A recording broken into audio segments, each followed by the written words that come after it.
What's up? Hello. Welcome to the ranch. I felt like there was more I needed to say. It just kind of like died out after the welcome to the ranch part. Sorry, I'm sending pictures to Mindy real quick because I had to send a picture of the kid. We have a kid with a little bit of a rash. And so I was sending pictures to my sister because I took pictures of him at noon. And I just was sitting here looking at him and I'm like, that little bit of rash is getting a little worse. So Rashes are not good. actually, I don't think it's a bad thing. I think Rashes are great. It's just that he had a little bit of a fever on Tuesday. Okay. And yeah, we are on time tonight, Gear. How are you? Good to see you too, buddy. Yeah, I know. So anyway, he had a little bit of a rash on yesterday. Like a leper. And it's not any better today. And so my sister, I was sending her some pictures. He about got himself put outside with the animals. No, but he was a little worried this morning. He was like nervous when I was looking at him. And I was like, it's okay. You're going to survive. Sometimes kids get viral rashes after they have a fever and it's not a big deal. I just need to make sure it's not hives. Wait, or some sort of nurse or something? That sounded pretty legit. No, but I have enough kids. I know. Okay, so let's go back up and say hi to everybody. Let's go back up and say hi to everybody. We're buffering on my end already. Hold on. I just hit. Yeah, I don't think you're just... I don't know. So we had Dawn Ray B. I don't know if she's in here. What's up, Dawn? If you are, she had to go to bed. She said getting ready try to stay awake for 9 nights. Mr. Jake over at Nunya, Texas. What's going on? I got the one, the only Texas carnivore, aka Dad, aka Pops, aka David. Oh my gosh, something's on my eye. Is there an eyelash in my eye?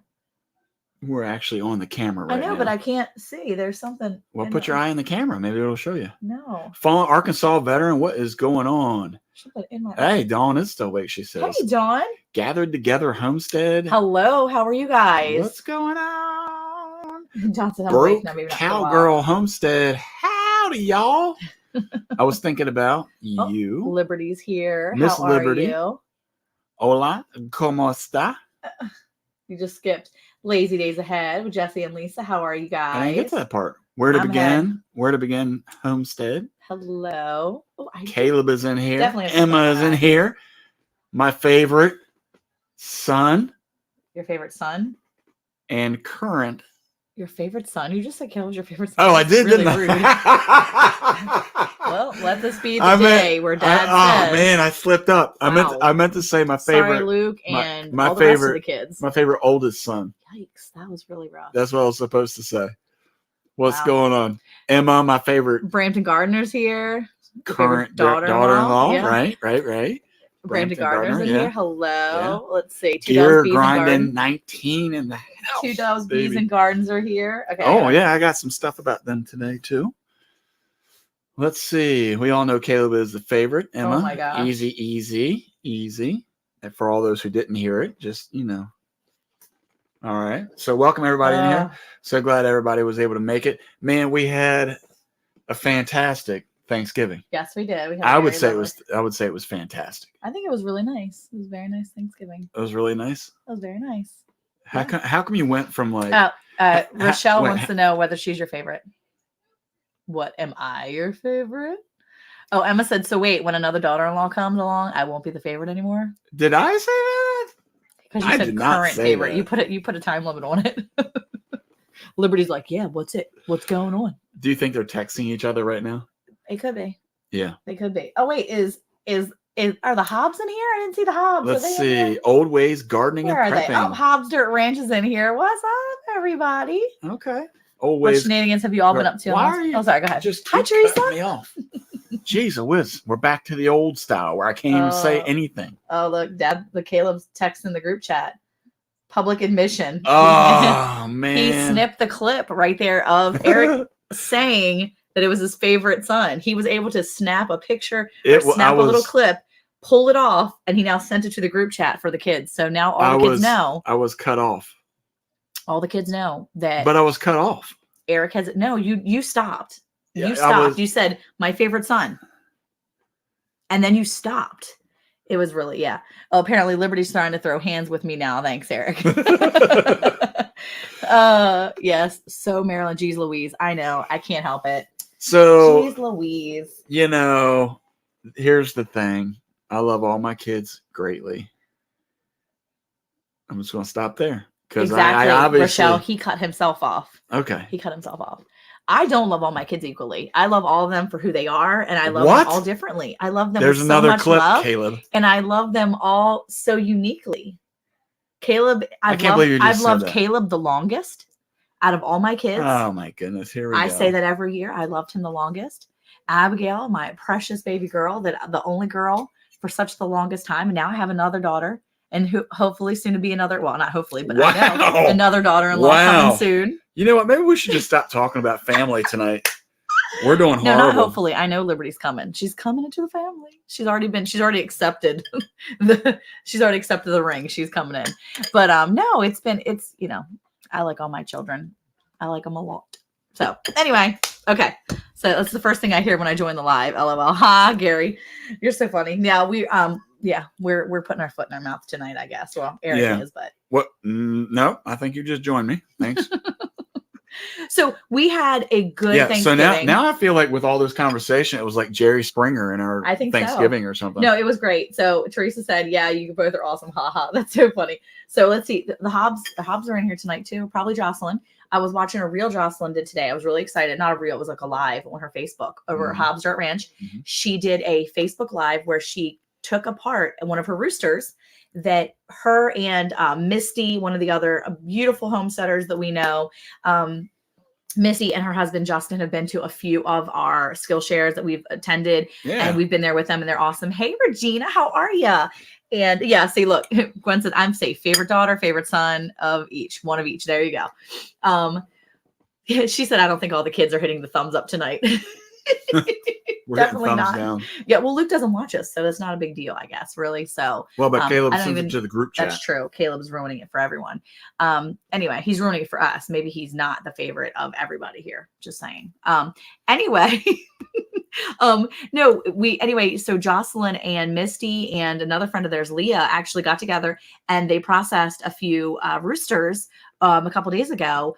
And today, Jocelyn went live on her Facebook page, Hobbs Dirt Ranch, and they were, she actually took apart and breasted out some of the meat so that she could jar up the legs. And she put the bones with, bone-in thighs and legs, thighs and drumsticks in jars. And then she removed the breast and showed everybody how the breast and the chicken tender are two different pieces. And it was on a rooster, so it wasn't a lot, but it was really cool to see her do that. Yeah, there you go. 10 roosters and 1 guinea. But she was cool. It was really cool because then she threw the rest of it in a pot and she made herself some chicken stock. And it was really cool to see that and to be able to show others how to do what you're doing. And it's really important to share those things. I think it's really cool. So that's cool. Good job. And 7 quarts of meat and 10 jars of broth. That's amazing. Oh, and let me tell you this. What? So, by the way, we have a turkey we may have to put down tomorrow, but we'll talk about that later. Okay. So, no, I wanted to say, what is? Oh, there you go. Gwen has 11 quarts of turkey broth. Can you whisper in my ear what that thing was called? What? Yeah, I think that's what it's called. Okay.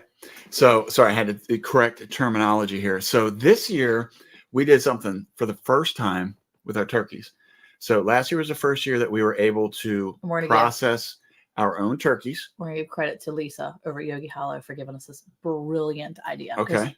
They're amazing and absolutely love them. So Lisa over at Yogi Hollow. Hey, Robert Lonis. Bobby. Yep. And little Frenchie popped in too, so thank you. All right, so Lisa over at Yogi Hollow had texted Monica and myself and showed us what they were doing with their birds. And it's a technique called spatchcocking. Now, this is something that I never heard of before, obviously. And of course, when Monica first said it to me, I'm like, what are you even saying? So when I looked it up and I was like, you know what, let me give it a try. And so we made one turkey in the, what do you call that little pan thing that you had? The roasting pan. Just made a turkey in the roasting pan, just like normal. For Thanksgiving, we did. Frenchie, how are you? We did. I said hi to her like 5 minutes ago. I didn't see her. Anyway, so we had the roasting pan that we did for Thanksgiving. And then Thursday or on Friday, we cooked another turkey. And this one I did the spatchcocking, which is basically where if you lay it belly side down and you cut along where the tail feathers would be, and it's a bone there, you can kind of see it. And then as you cut diagonally in there, you get to the spine, and then you basically just cut all the way up the back on both sides of the spine, and then including the neck. And I did that, and man, it cooked so evenly, and I didn't have to worry about, it taking so long. Yeah. Number one. So Teresa said it's an old way of doing it, by the way. Lots of work spatchcocking, probably spelled wrong. Yeah, I don't know how to spell it either, but I think it's spelled exactly like it sounds. Well, that's what she wrote, spatchcocking. So that's probably that looks right. Yeah. But anyway, old technique or not, whatever it is, it worked really well, and I was really happy the way that everything turned out. And it was not hard to cut. Like I thought it was going to be a pain to cut, and obviously with those birds, especially probably even chickens more so. But with the turkeys, because you're going up along the sides of the spine, not cutting in the spine, but when you cut along the side of the spine, I just took a pair of shears that we have in the kitchen and was able to cut it right out, and it just cooked so evenly, and it was awesome. Yeah, it was good. It was good. That's it. It was good, but it was smoked, and I'm not like, yes, I love smoked food. That's not my thing. Like, I'm not like freaking out when he's smoking food. I'm not like, yes, I cannot wait to get the food off the smoker. It's just not my favorite. I like meat. I like turkey meat. I like chicken meat. And I just am not like super excited running out, like opening the thing up every time I see it. Cause I'm like, yes, smoke. I will admit, I love when you smoke the ribs and when you did the brisket the last time. I'm just not a big smoked poultry fan. Maybe it's the smoke flavor. I don't know what it is, but it's not my thing.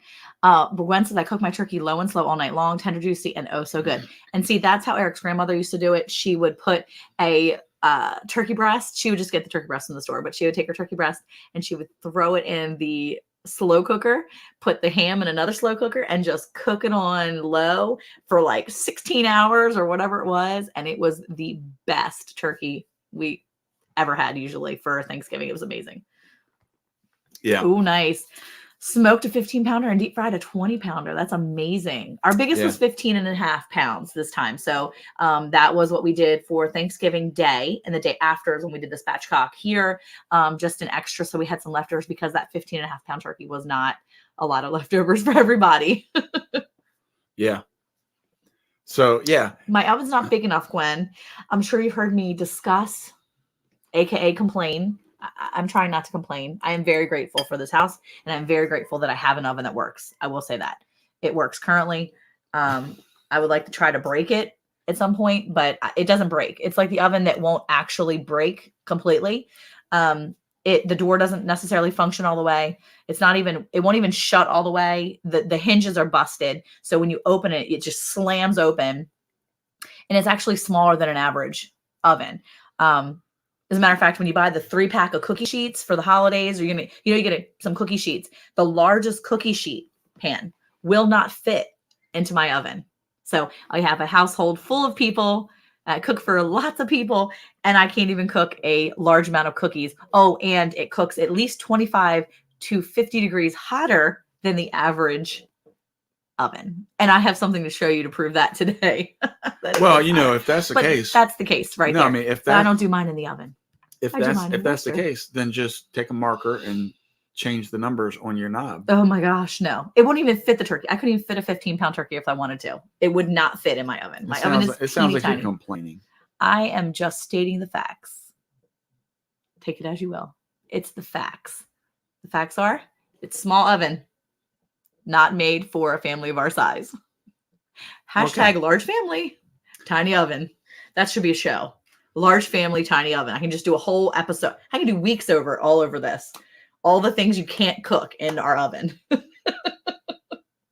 Christmas time for cookies. You put 8 in. You pull 8 out, and they're gone. It's called portion control.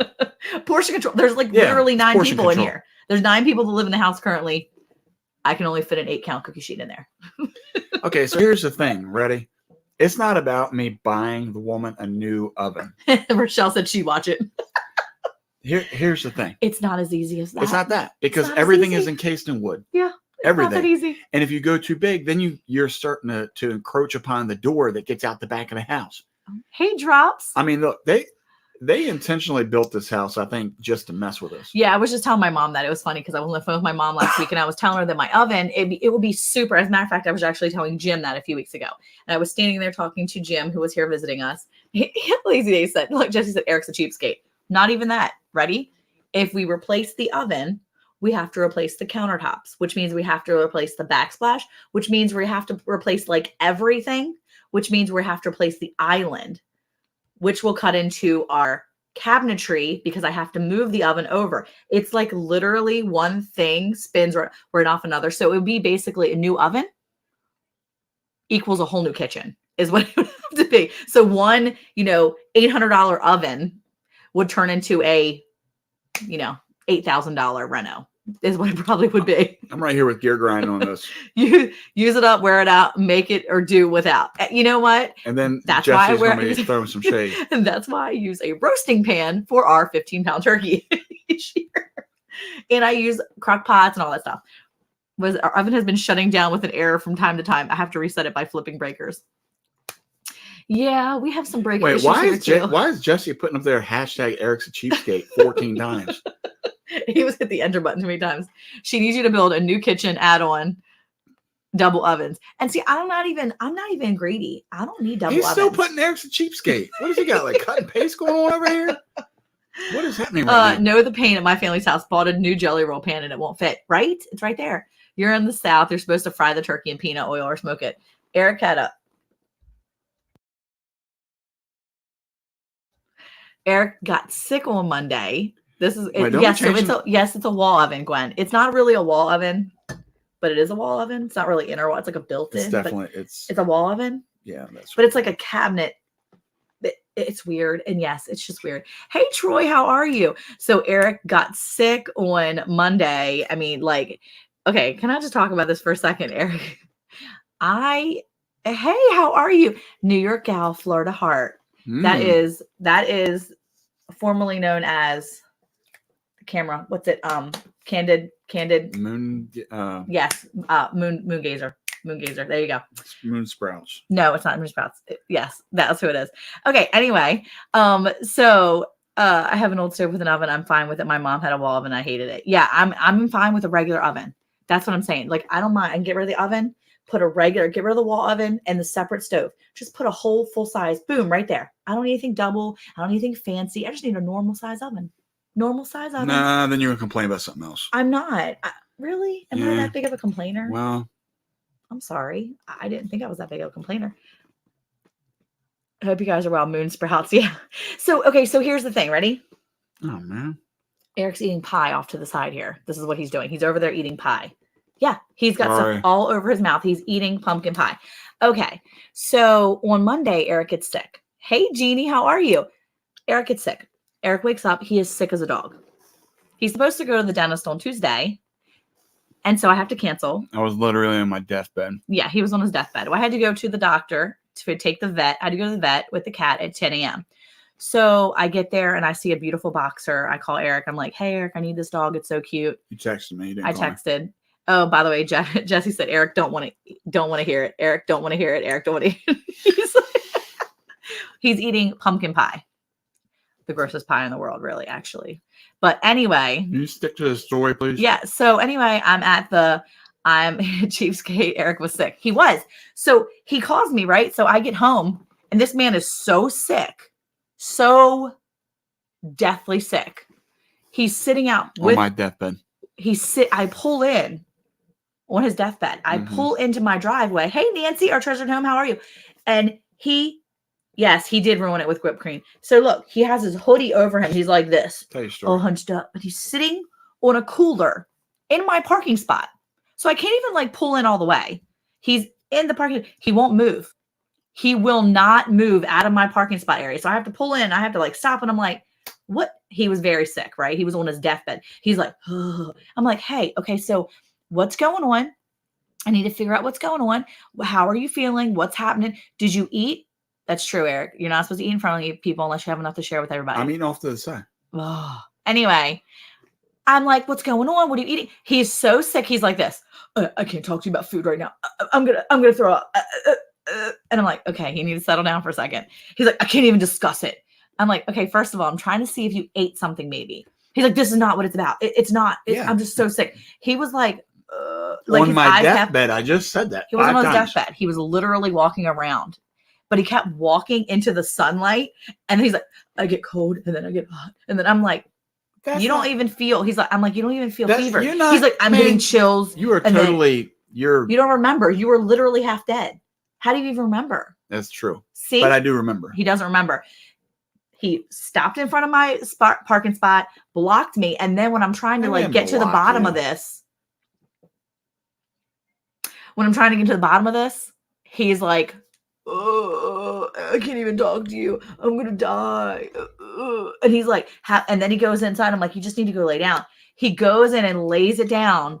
He lays down. He's like, and I'm like, do you need me to cover you more? I just need something to drink. So I get him drinks. I make sure he sleeps, passes out. He's good for hours and hours. I'm like, you're just gonna sleep it off. I coated him with all these different oils that I have. I gave him homeopathy. I was so lubricated. I felt like I was getting to go into a WWF match. I look like a wrestler, dude. I mean, I was slick and ready to go. Look, I'm the first one to say it. The whole sick man thing, I've never really felt like Eric did that. He broke the mold of his typical what he normally does when he's sick. And this one on Monday was it. Like, it was it. This dude has had all kinds of illnesses. And this one on Monday was by far the most ridiculous when it comes to how he wants to even explain it. Because we're like, I can't. I'm like, look, did you eat something maybe with egg? Yeah, but look, did you try to? He's like, I can't think about food. I can't discuss it. I was like, oh my God. Can I tell you something though? Mom had the same thing. And when I explained to her how I was feeling, and Luke, they both understood exactly what I was saying. So you weren't in my shoes. So stop judging me. I am judging you. So anyway, so he's fine now. I'm going to start calling you Judging Jeannie. Well, then Jeannie in here is going to be offended. That's rude. Maybe I shouldn't call you that. Yeah, that's rude. Yeah, I know. He said lubricated. It's ridiculous. Hey, Jackie, how are you? I missed you coming in here. I didn't see you. Yeah, I'm surprised you didn't slide off the couch. He got in bed and he just laid there. And Brampton Gardner, I typically do suggest immediately going to the bathroom. Anytime the kids or anybody says they're feeling bad, I'm like, you need to just go poop. Just be done with it. But I didn't suggest at that time because he was already like, I don't know what I can do. I can't go to the bathroom. I can't throw up. I can't do anything. It was excessive. It was excessive. Yes, but men also use a shop towel and electrical tape to bandage up a missing limb. This is true. But I'm also usually not freaking out about that either. I'm usually just trying to do whatever I can. With a beard like that, I hope you treated him like a little baby, warm milk and cheese. Men are the biggest baby when they're sick. Magnesium. Well, I will say I gave him, she said duct tape and super glue. Yeah, I'm cool with duct tape and super glue too. Look, my boy, don't judge me, Jeannie. Yeah, Jeannie. No, spelled anyway. So here's the thing: my boy literally cut his knee open weeks ago, and I'm all like, I can just glue this together. It's fine. I had to go take him to the actual hospital to get stitches, though. I'm with Troy on this. Not this man. I was back up and at it, still feeding the animals and still working outside. When's that? Very next day. Yeah. Very next day. Yeah, understandable. And we told you didn't have to. I told you didn't have to. I told you not to worry about it. You can't be agreeing with that, saying that men are a bunch of babies when they get sick. No, I didn't say men are a bunch of babies when they get sick. No, you just said I broke the mold. I'm not normally like that. Normally you're not like that. But on Monday, you did it. You were like, hey, you know how people say men are exaggerative and they get like the man flu and it's really bad?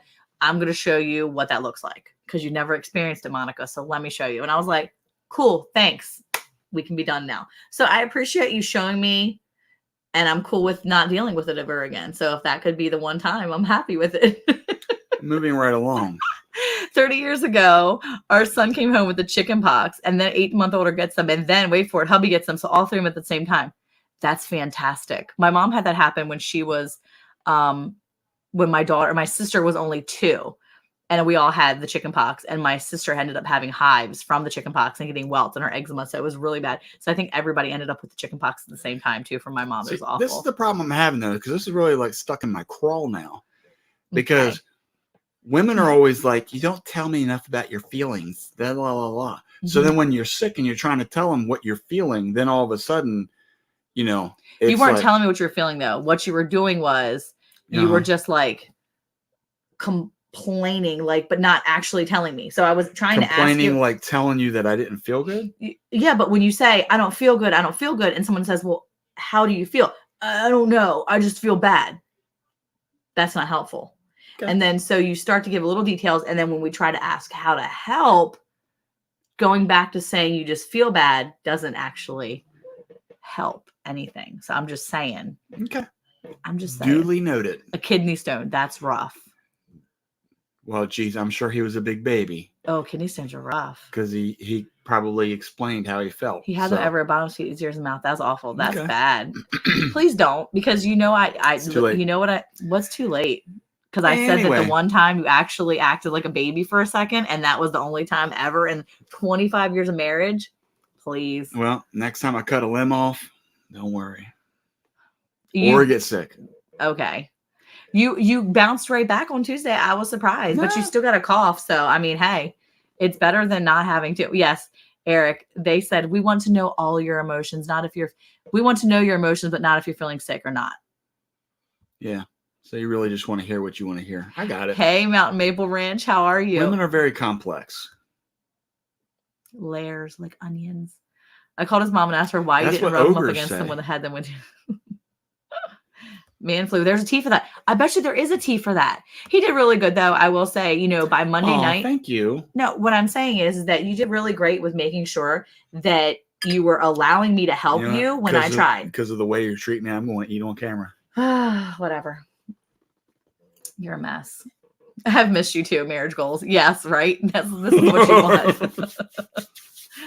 Oh my gosh. Cut a limb off, like with a drone or an arm. Who knows, Gear? Who knows? It's okay. It's fine. It's totally fine. Supposed to be on my side. Okay. So, no, what I was trying to get at earlier with the turkey, and even talking about this pumpkin pie. He's eating pumpkin pie layered in whipped cream. Not Cool Whip, whipped cream, like spray on. That's what he's got. I'm drinking a bubbly. Can I? Do you mind if I? She asked what you were drinking. I mean, what you were eating. Desert Goat, how's it going? Yeah. Hey, Desert Goat, how are you? Oh, you were 6 since your birthday, November 8th. Feel like garbage, sore throat, and cough and chest pain from the coughing, and been driving a bus every day. Wow. Yeah, that's rough. Well, for the coughing and stuff, he's been taking some honey. We had honey spray, and then he was putting on a bunch of oils and stuff. So I feel like that helped him. Don't you think? Yeah. Oh my gosh. You're going to be like this now. I don't want to talk too much about my feelings though. That would I'm not even interested.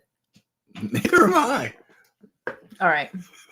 Okay. Anyway, what I was trying to get at, busted open turkey. What I was trying to, yes, my spatchcock turkey, and then with this pumpkin pie, and Gwen had mentioned earlier about her homemade pumpkin pies.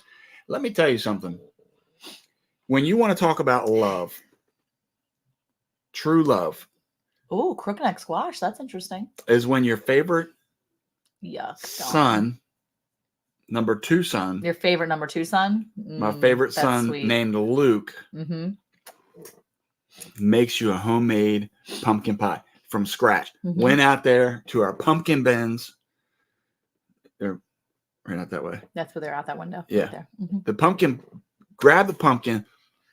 Oh, so there you go. Made it from scratch.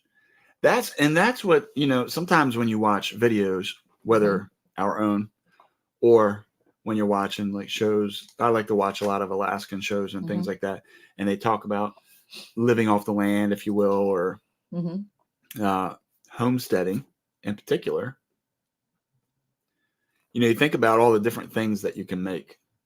And so I was talking to somebody about that the other day, was how sometimes people are just amazed that you make things. When I go into work and I tell the guys what we've made, or, hey, why don't you try this? Or I'll share in just a minute something that I let one of the guys sample today.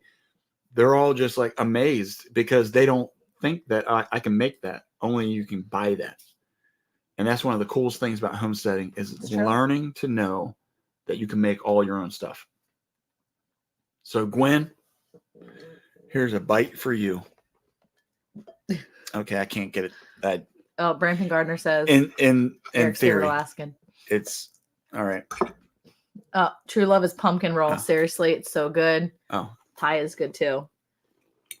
You need elderberry syrup. Yes. Anybody that's getting cough right now, get some elderberry syrup. We made some. I made some the day before Thanksgiving with my sister when she was here.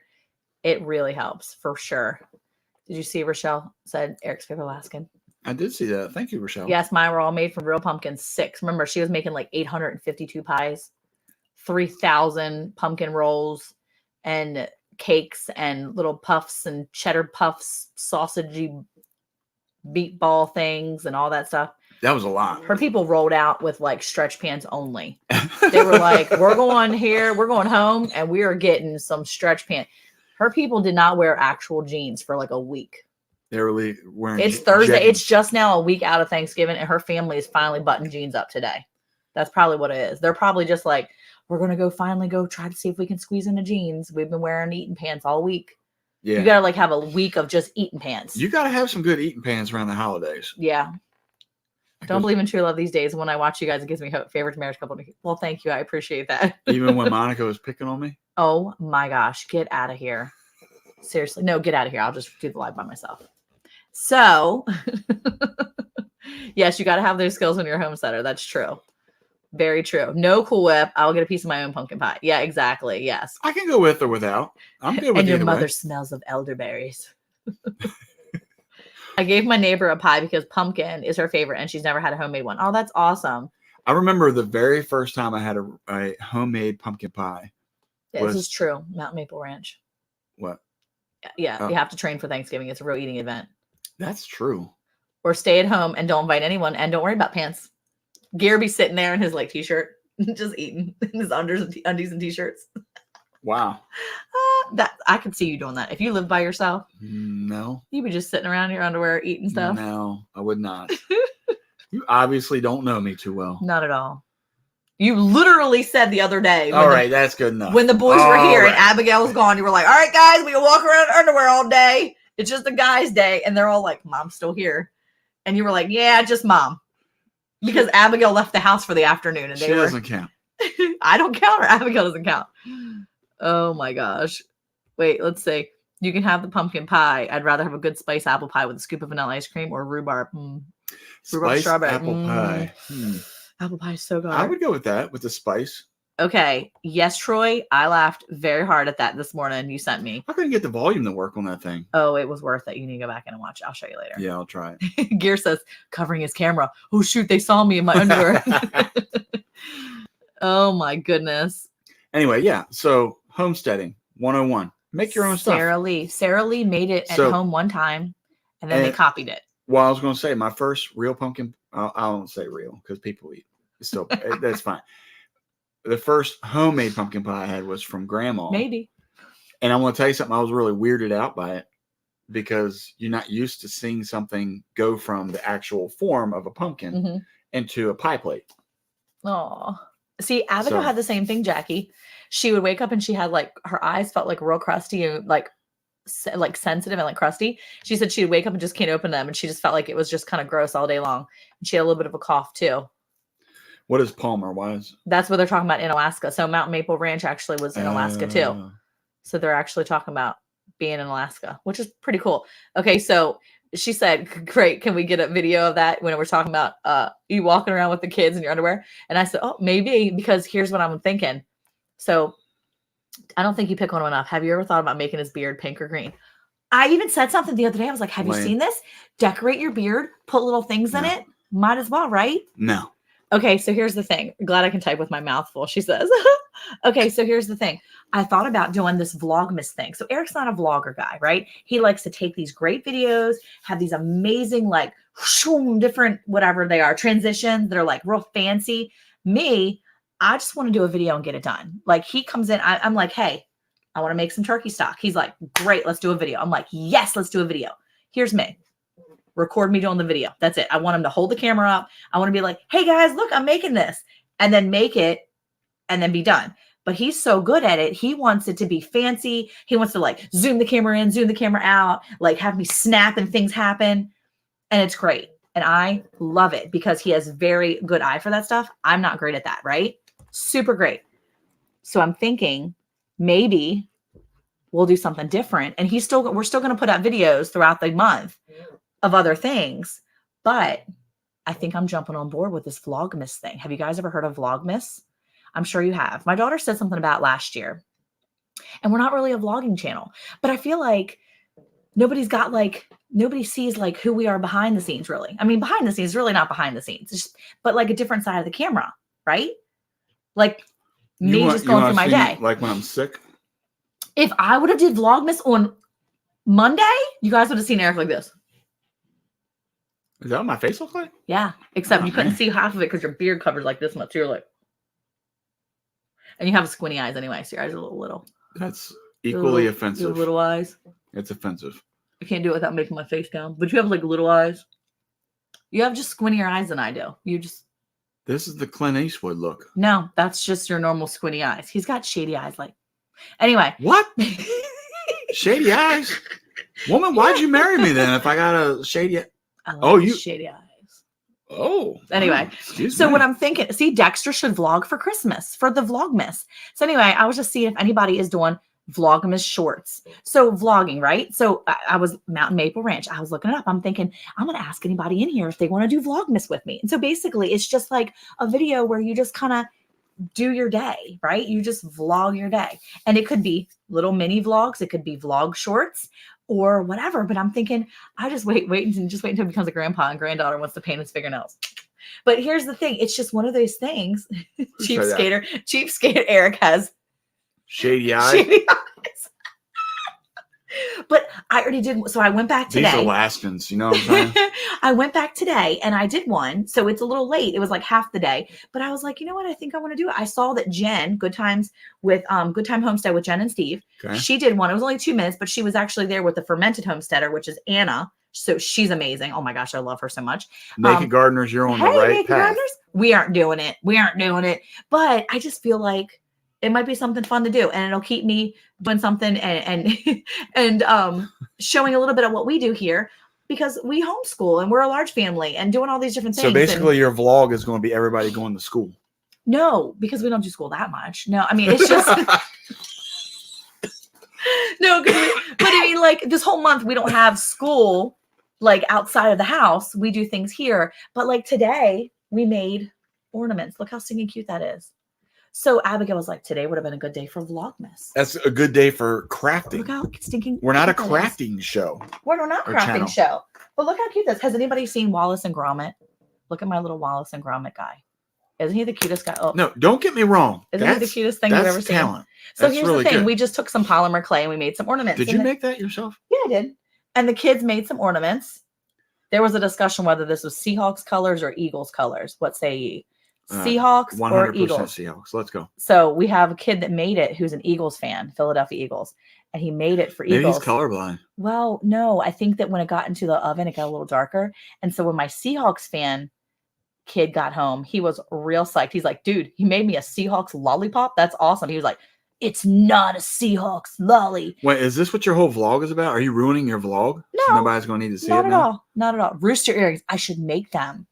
Anyway. I'm going to go back and make another one of these and just make them earrings because that's actually a penguin. This is a penguin. This is a penguin trying to be a rooster. Yeah. He's trying to be a hen. It's in a show. It's in a little show called Wallace and Gromit. It's a claymation thing, but it's so stinking cute. Anyway, we did a bunch of stuff. The kids made little ornaments today. Yeah, and we're going to put Lorax trees. It says it looks like Lorax trees. Yeah. So we did little ornaments and it was really fun. Anyway, I went back and it's a sucker. So it must be seen. Yikes. Oh, that's so funny. But yeah, so anyway, I'm gonna do Vlogmas and I'm gonna see if I can stick with it. Does this make you feel uncomfortable that she's talking about me like that? She's not talking about you. She's talking about the little first one though, he was the same and he got burned. He went through the fire. Are we gonna talk? Yeah. Look at that. He got burned in the oven. Going through the fire makes you stronger. Yeah. So they're twins. I could have had earrings if I'd have been smart enough. I would have made earrings out of them. But look how cute that is. I'm going to make these cheese grommet. Yeah, that's it. So anyway, but my kids did a bunch of them too. My little one did that for me today. Here's how cute that little penguin is. So anyway, yeah, super cute. But Seahawks, I'd rather watch the Iron Man and Iron Girl competitions over football. Yeah. Can we get a little Eric? We could make a little Eric, a little beard man. I could do that.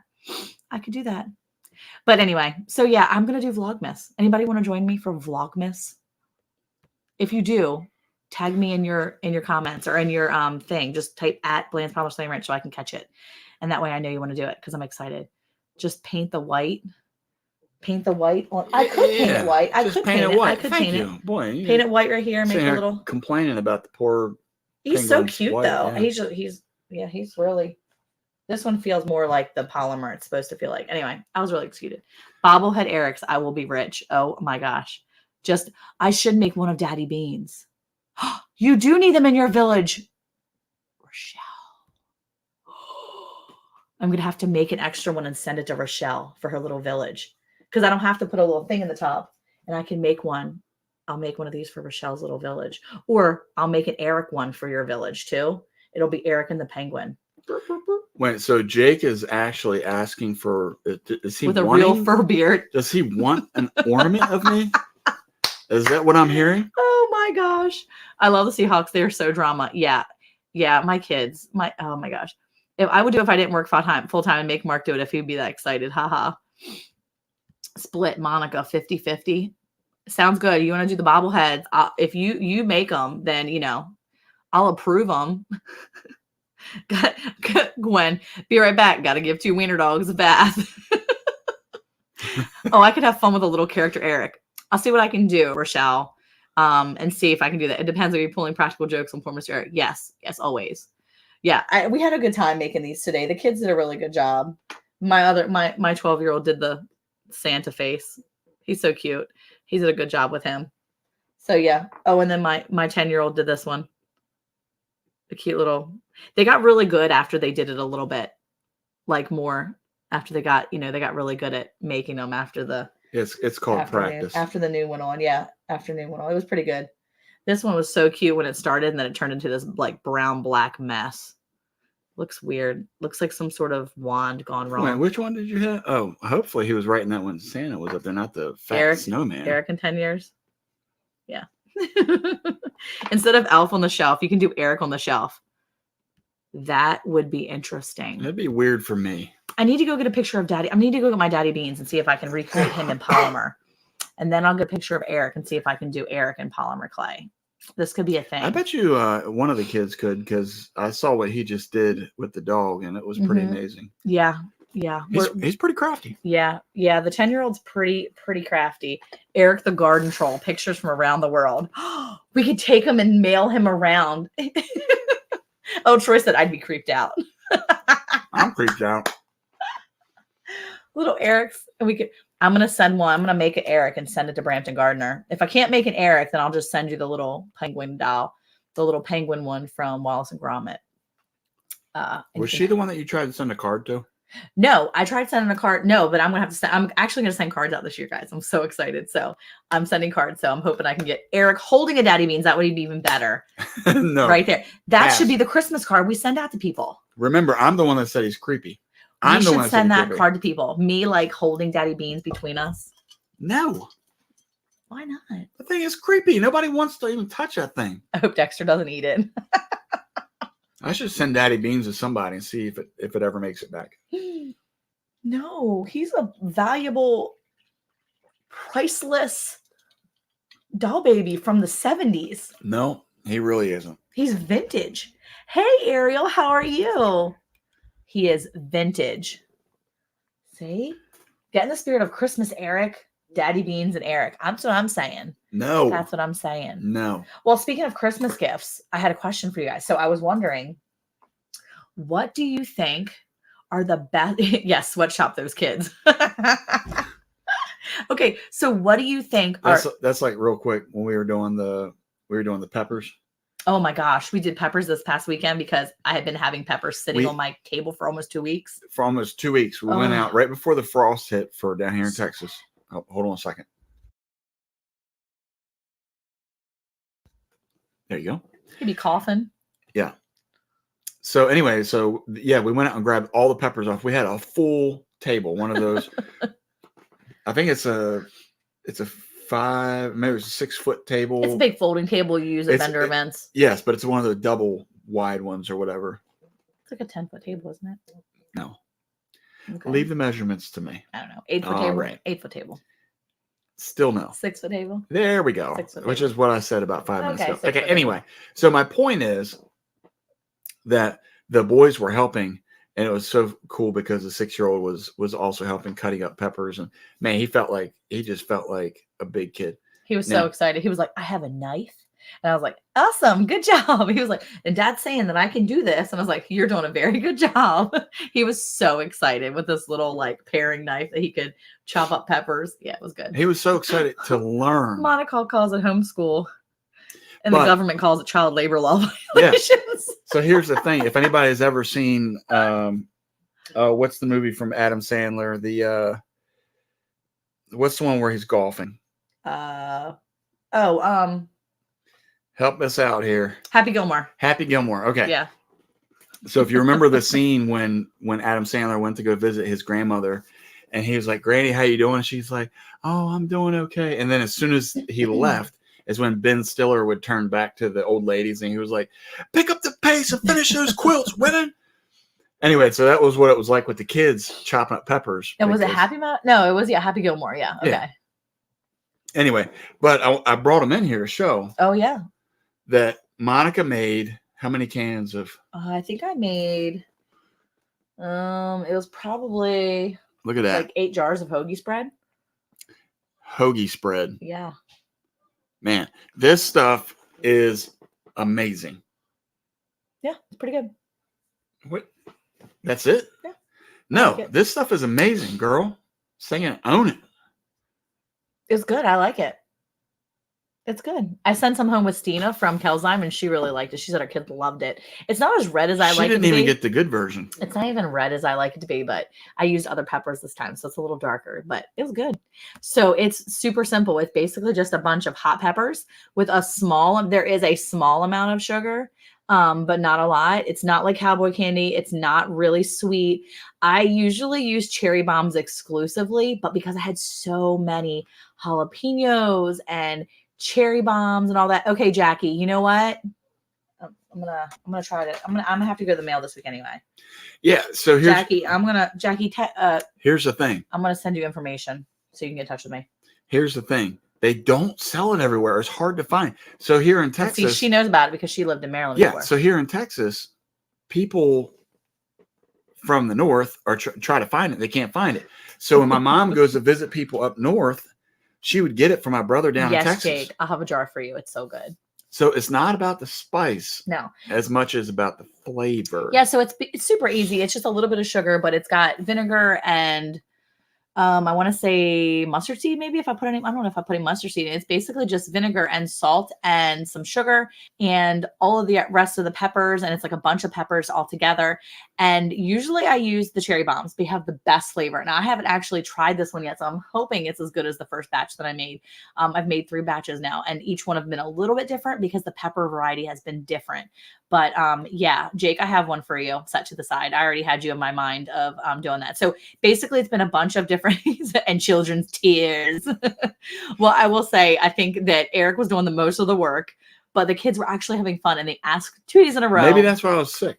Oh yeah, I just got worked to death. Because when you were leaving and you were like, and you better make sure all that's cut before I get back home. I never saw that, but I did make I did make a bunch of I did make a jar and a half of salsa too with the rest of the tomatoes that we had sitting in here. But no, if you can't find it at Buc-ee's, they don't have it. You don't need it. I don't know if they have it at Buc-ee's, honestly. Jesse's putting a request to Lisa right now. Yeah, it's a bunch of different peppers, but again, I prefer the red peppers. I prefer the cherry bombs. They actually really taste good. And yeah, I will maybe I'll try to put a picture of the jar that I did, and I'll throw the recipe up on my community page tomorrow. I'll have to make a note because I always forget. I'm terrible at that. I'll get started on something and I'll tag you in it, Teresa. So Monica's going to, just to recap notes, Monica's actually going to put something on the community tab Yeah. with the recipe. With the recipe for the hoagie spread that I have used. And the peppers are not particular. Again, I like the cherry bombs, but other peppers are fine. And I don't really use a lot of this. I don't use a lot of the sweet peppers in there. I just pretty much go for the spicy because it's supposed to be. Yes, the cherry bombs are so good. They're so spicy though.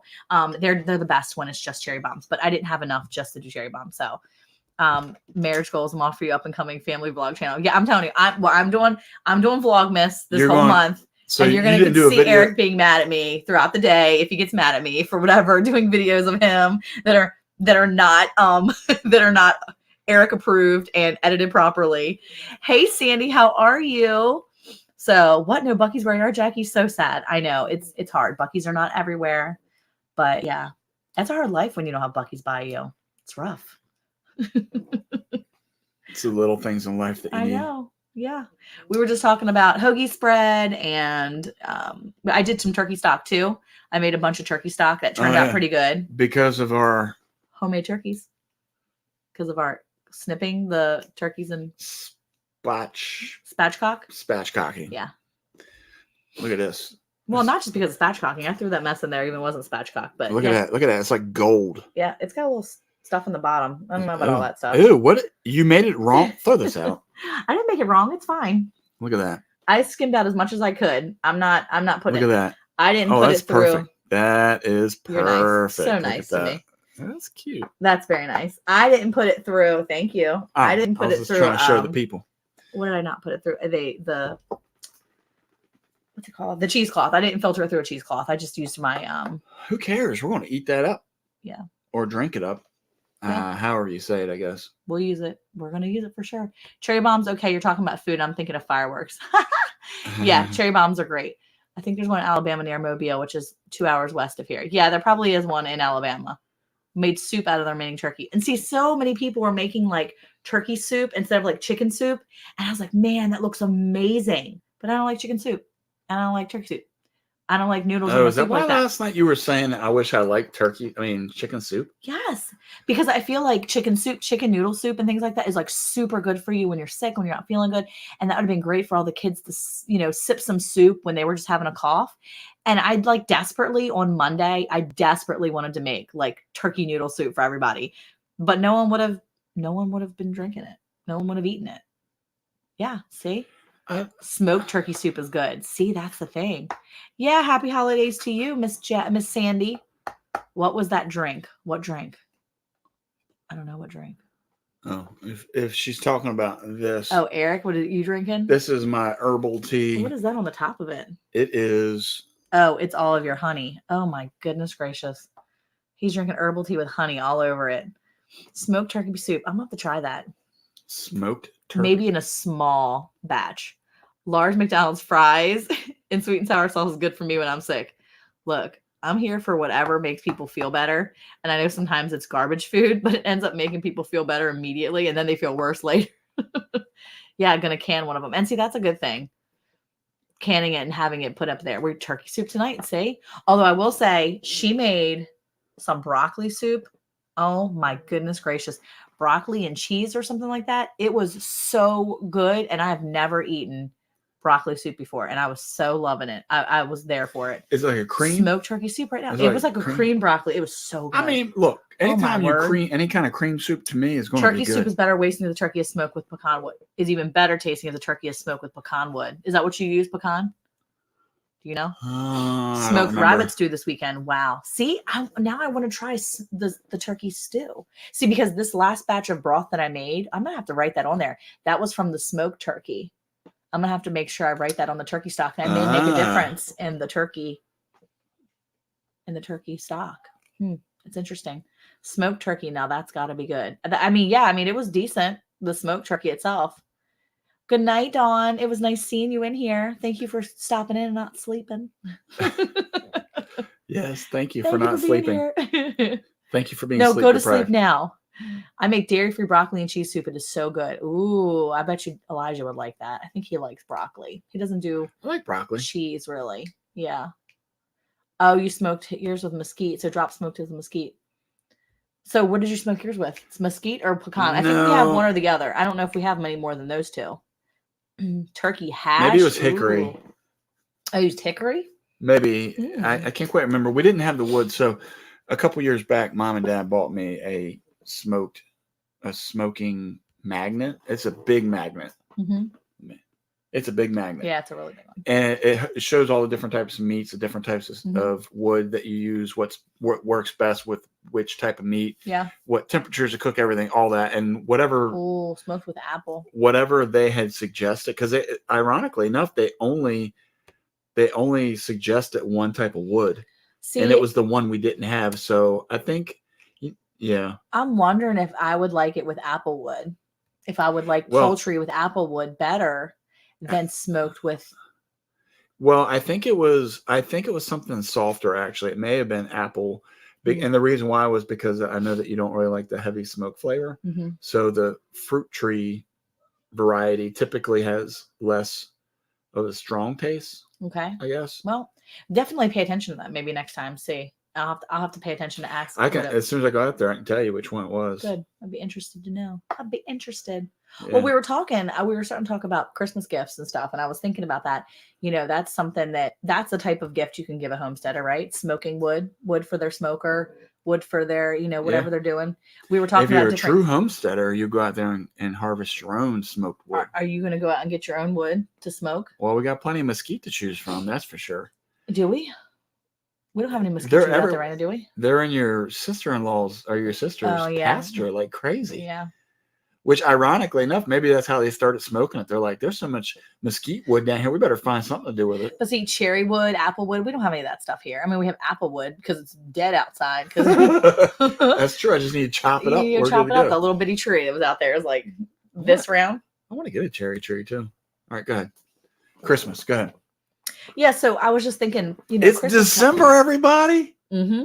I know. I was just thinking about Christmas stuff. Like, what would you get for the homestead? What's your favorite homesteading or, apartment steading, or just in general, what's your favorite type of like gift things that you need or things that you like to either give? My mom does this thing where she gives what we like to call them gang gifts.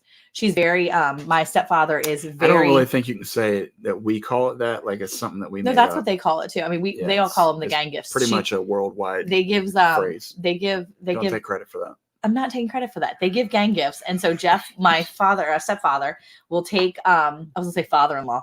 My stepfather will find something that he thinks is like perfect for all of us: me, my brother, my sister, my brother-in-law, my sister-in-law.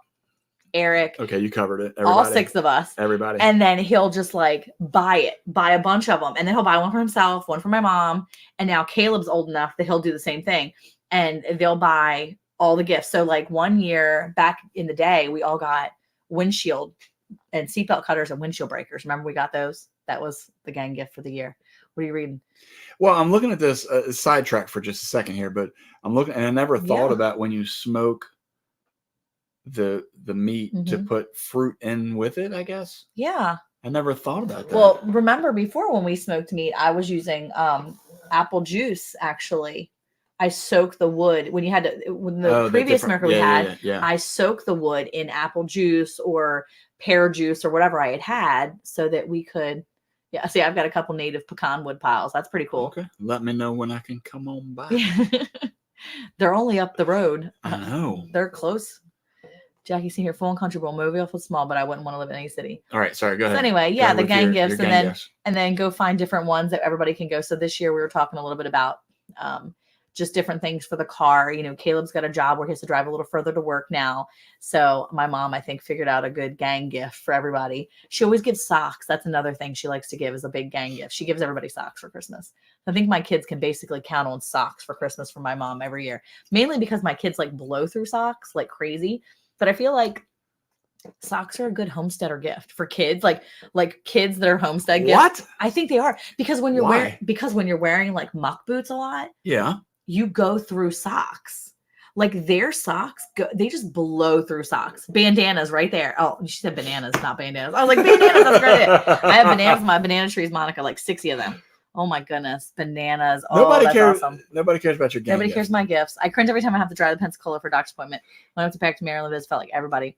I used it for Sid's friends' birthday gifts. I would find a pattern. They'd all get that dress or shorts that year. Haha. Yeah, see, that's the thing. You kind of find something that is a good gift for everybody and go for it. But so what is your favorite gift? What is your favorite gift to give or get if you, as a homesteader or someone that lives in a more rural area, what do you think would be a good gift to be honest, for me, the best gifts that I can get typically, I mean, in general, if it wasn't somebody really close to me that is asking me, I would never turn down a Home Depot gift card. Gift cards? I like gift and cards. Hey, Andale.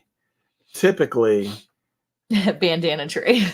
Typically, I won't turn down tools. Tools, yeah. Now years ago you were like, I don't need tools. No, well, no. Now you need tools. No, because here's the thing: is tools, you have to be very specific of what you want. Yeah. Because sometimes you don't like certain things about particular tools, or like for a long time, because of the electrical work I did, I wanted a specific brand because I knew it was safe. Yeah. I didn't want somebody to just go get me like a screwdriver from the dollar store and be like, hey, I knew you needed a screwdriver, so here you go. And then you can't do anything with it other than use it as a pry bar. Well, you never know. Look, they have a bandana tree in their backyard. I can get one of those. Quilts are good. Wait, why? Fluffy bandana trees. You just throw a bunch of bandanas. Although bandanas are really good gifts for people. Bandanas in Texas are awesome. Yeah, because Eric uses them as his Axl Rose sweat. And in Baltimore, you couldn't show your colors. No, but down here in Texas, you gotta be careful where you're wearing bandanas. Look, Jackie Taylor, my daughter buys me and her brother fluffy socks every year for birthday or Christmas. See, fluffy socks are good, especially if the power goes out and you need something to keep your tootsies warm. Yeah, Miss Ann Dale is in here. Hello, Excuse me, how are you, sweet lady? Live chickens. Sandy's right on it. Live chickens are always a good gift. Yeah, I mean, if you're trying to get rid of chickens, so yes, I'm in with that. Give them ugly Christmas sweaters. It's not practical for everyone. This is true. Hey, Miss Sassy Ann. I love receiving envelopes full of dead presidents. I agree. I think dead presidents are great in a sense of, envelopes of their faces with their faces on them. Yeah, see. Yep, I don't trust others to pick my tools out. Yes. Well, now here. Those gift cards, Home Depot. I mean, I'm down for the gift cards because you can go to those places and get the things you need. Here's the thing. So there's a couple people I trust to get me the good tools, and that is. She said, "Are you blue or red, Eric?" Your stepfather. Yes. I would, because he always on the high end of equipment. This right here, flashlights or headlamps. And my dad is the second person because he knows what tools will work and when you need to go out and get the top of the line or when you can just get run of the mill. Yeah. So I'm good with getting tools from them. But some people you have to be very old-fashioned ski masks. They're back in style now too, because everybody's got to wear them. The Antifa wears them a lot too. So they do. Depending on where you're living, you're more in style. Rochelle's saying cold hard cash is gross. We get an umbrella every year from my mom's mom. Aww, that's cool. It's funny because my mom despises the idea. He said he trusts Eli, and that's about it. And that's probably because he's trained Eli. Eli knows what his dad wants. This is true. Look. So the way it's going, you might want to get silver or gold coins. Yeah. Boom. Well, I was going to say that my mom, she despises gift cards. And my dad is all about it because my dad is very practical. My mom is more on the line of, I want to surprise them. I want to bless them with a gift of some sort. Yeah. But to me, especially if I know that somebody wants a gift card or I know that they're going to use it, I'd rather give them a gift card. Yeah. How many times do we buy something for dad and dad's like, thank you, son. And then 2 days later after Christmas, he was takes it back. Here's the receipt. Why don't you go ahead and take it back and keep the money? Yep. Like, what brand of flashlights are your favorite? See, I just look at reviews. I look at reviews wherever I'm getting them from. Well, I don't like giving cash or gift cards because you can never get a good deal on them. This is true. That's true. Picking on tools because I'm the same wear stones. So what I would say with flashlights is sometimes it's hard finding a good one. And one of the hardest things for us when we moved down here to Texas, we went from suburb. I know, Jackie. We did more of like a suburb type environment where you had street lamps where you didn't really need like a super bright flashlight. Yeah. So when you move out in the middle of nowhere and you have like darkness and black all around you, and you have to be able to actually see and across the pasture in case you hear dogs barking or whatever. And so Monica found a night. It was Monica, Energizer brand, actually. Headlamp. is it? No, not the headlamp, the green ones. Oh, I don't know what they are. My mom bought them for you. Those green flashlights. My mom bought them for you. Here's the number one thing I look for. Number one thing when I buy a flashlight. Rechargeable. It's got to be rechargeable. Do not buy me a flashlight with batteries. Yeah. Just don't. It's just easier, yeah. And I get it. And I'm gonna say it before all the preppers say something here. But what I'm gonna say is, batteries. You're going to need them at some point in time. But you also can get solar rechargeable batteries so that you can charge your flashlight. And those flashlights that are rechargeable are 1,000 times easier because you can plug them in at night when you're going to bed. The next day, you take them off charger, put it up where it belongs. Bada bing, bada boom. This is it right here. What? We do this. I've talked my mom into doing it this way too. 4 gifts 1 year. Something you wear, something you read, something you eat, something you want. So we did something you wear. That's something lame. Something you wear. Nobody something wants you anything read. to read. No, out. Something you wear, something you read, something I'm you. Out. Stop it. Something you want, something you need is what we ended up using. So it was something you wear, something you read, something you want, something you need. And so we ended up doing something like that. And usually the need was beyond. So if they had socks, a gift card, then they would need something else, whether it was I don't know, whatever it was. But yeah, rechargeable headlamps. That's it right there. Eric has a good kitchen knife. Yes, they are awesome to have. Good kitchen knives, good processing animal knives. That's a good thing too. Oh yeah. Shears for outside in the garden. Those things are just so invaluable. Invaluable? Not valuable? Valuable. Valuable? They're valuable. Anyway, no, he's not interested. The rechargeable headlamps are amazing. The cutting shears are super important. Eric can't read pictures only. He likes picture books. What exactly is something Sandy you can read can be say? switched to the movie? She's saying block, block, block. It could have been somebody block her out. Emojis that we just can't say because they're special. They call beanies knit hats toboggans down here in the South. I won't ever call it though. No, we call them beanies too. I actually call it toboggan up in Maryland. Really? Yeah. I call it beanie. With me, easy person to shop for a good pocket knife or fixed blade knife. Yeah, we got Abigail a pocket knife for her birthday. Abigail's birthday was Abigail. He's flipping out. Dude, I did freak out too. We bought her a pocket knife. I didn't want her to know. We bought her a pocket knife, with like purple camo pocket knife for her birthday that was on Tuesday. And Eric just forgot we gave it to her. I'm gonna replay that back. Caleb, can you snap a picture of that or get that? He's like, Well, look, you don't get to surprise these ladies around here about nothing. They're giving my kids gifts meat packages a month ahead of time. Oh, well, that's because half of Abigail's here. Abigail's gifts weren't here in time. Whatever. Hey, Suzanne, how are you? Invaluable. Yes, that's what I said. Oh, is that Suzanne Goulet? Goulet. Lou is very versatile. I don't know what that is. Cast iron's great. Cutting boards are awesome. Cast iron is awesome. Leatherman instructions, beef jerky, and Leatherman. Leatherman's very beneficial, and it was a knockoff brand that Caleb had bought first to some of the kids. But when we get out there to work in the field and I see them put that on their belt loop, love it. Us, 44 and 45. He just turned 45 this month. Can't go wrong with candles. I love candles. I just wish they lasted longer. Yeah, so they had a huge sale at one of the local places. I'm going to say a Bath and Body Works. And I got a ton of candles, which is awesome because that means that I don't necessarily use candles as much. A lot of times I burn like the Scentsy stuff because I like buying from local people that I know that sell those MLMs. And so I bought a bunch of Scentsy stuff. And so I use those first. But I absolutely love having candles on the ready so that if we do lose power, we have candles and it smells good while we're using them. But I definitely like having candles. Even the little tea lights, I've even put them in my Amazon wish list because having tea lights are really important too for like a prepping type thing. I feel like prepping gifts are a good gift to give. And if you didn't live on the farm though, what would you want? No, we're not in our 30s.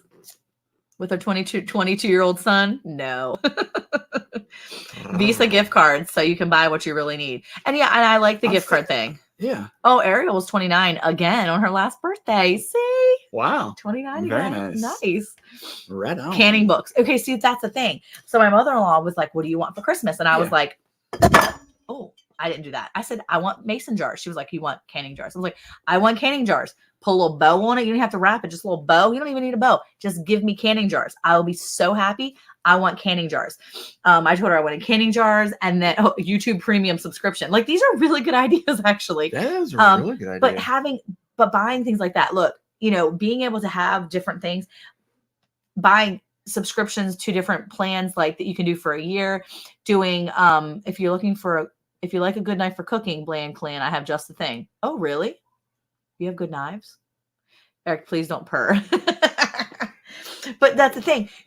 More canning jars, canning books. I wanted, there's like a fermenting book out there that I want. There's some other stuff to go. I'm stuck not knowing to get anyone in the family for Christmas. See, I feel like these like normal, these things that I feel like it should be normal or okay to buy things that people would use in the daily life and not just have to be something like that. I feel like if you know someone good enough, you can buy them. We got our daughter a canner for Christmas. Yeah, that's exactly it. Can't go wrong with that. Look, I'm going to tell you what, the electric canner that I use all the time, the Nesco, same thing, basically. It's a 9-quart electric canner. I got mine 2 years ago from my mom for Christmas, or a year ago from my mom for Christmas. I absolutely love it. I absolutely adore it. It was over $160. My mom bought it last year. Right now, as of 2 days ago, they had it on Amazon still for only $110. I was this close to buying myself a second one. I was like, I should just get one. Eric should get me one for Christmas because I think I need another one. Well, I owe you because of the cheap little oven you got. No, but here's the thing. Those things are amazing. And if you can go in with somebody and get them something like that, so you don't have to spend $100 yourself. But if you know somebody that you want to give something like that, find a couple other people that will go with you and each spend 20 or 30 bucks and give someone a canner. I mean, yeah, $102. Look, say a Carrie canner bought it for $102 a while back. That's the thing. Yep. Make an Amazon wish list. And that's the best thing. Look, I'm not saying everybody should shop Amazon. I'm just not. As a matter of fact, I'm an Amazon person that has the little thing, and I should probably put up a lot of links, but it's called a 9-quart, but it only holds 4-quart jars, but it's considered a 9-quart pressure canner. That's what it's considered when you're holding it. It's a 9-quart. That's what it holds. And air fryer. See, like that kind of stuff should be on your list because people will see them and say, oh, she wants she wants an air fryer. We should, maybe go together and get her an air fryer because it's something you're going to use all the time. My mom gets me one gift basically every year because I ask her for a specific thing. It's a little bit bigger. And I'm telling her, like even last year, I was like, I don't want you to spend $160 on me. It can be Eric's gift too. So she actually got me and Eric the canner and she spent a little bit less on Eric. And it was great because wait. You got a gift card. It was fine. But the best part about it is we all partake in the canner and it works. Amazon electronic gift cards. Yeah. I can get a 12-quart for $650. Haha. Needless to say, I want a bath can. Oh my gosh. Yeah. See, that's rough. We've sent homemade toffee, cinnamon, popcorn, cookies, and honey one year. Shipping was crazy expensive though. Yeah. 9 quarts of liquid. Yeah. That's what it's 9 quarts of liquid, but it holds 4 cans, 4 quarts at a time. So I did. Could you just meet me? Did you just meet me? Oh, okay. I thought she muted me again. No. The 9-quart are all over $200 here, but I have no room to put it. I will say I love being able to do 4 jars. I found that if you take your electric canner and you put it in the hallway, that's a nice place to keep it. Oh my goodness. Are you going to give me a hard time for that? Sorry, my nose is running all of a sudden. I keep it in the hallway because I use it all the time, but I don't want to stick it on my counter constantly. No. So I take it off of my counter and I stick it in the hallway. Not that big of a deal. It sits right there in the hallway. There's nothing else on the floor in the hallway except for maybe a couple pairs of my shoes and maybe a couple dish towels that I throw on the floor. But otherwise, it's pretty much the only thing in the hallway right now. And that's where I keep it so that I can go grab it and bring it back in. You're going to see all this on my Vlogmas because it's real life around here. Yeah, that's what you're going to get. Now, what I wanted to say was... Bye, Sandy. Thanks for coming in. It was nice seeing you. I hope you enjoy your turkey soup. Yeah. Right? That's what she was making? Turkey soup. So... what I was going to say was, hey, Heath, how are you? Frontier Survival is in here. Yes, hello. Me Too drops. Hey. Heath, we're actually talking about good gifts to give for people on the homestead. Or just, and not even on the homestead, just people in general. Good practical gifts. Yeah. What's a practical gift? So what I was going to say was, if anybody had a chance to check out our last video, it was a short that Monica did on rusty rings on canned goods. I could not get that jar open. Well, I tried hold on. so many times until finally the video came open. So, the thing is that, First aid kit, that I started talking to Mom about that, and I asked her how she learned how to can. Mm-hmm.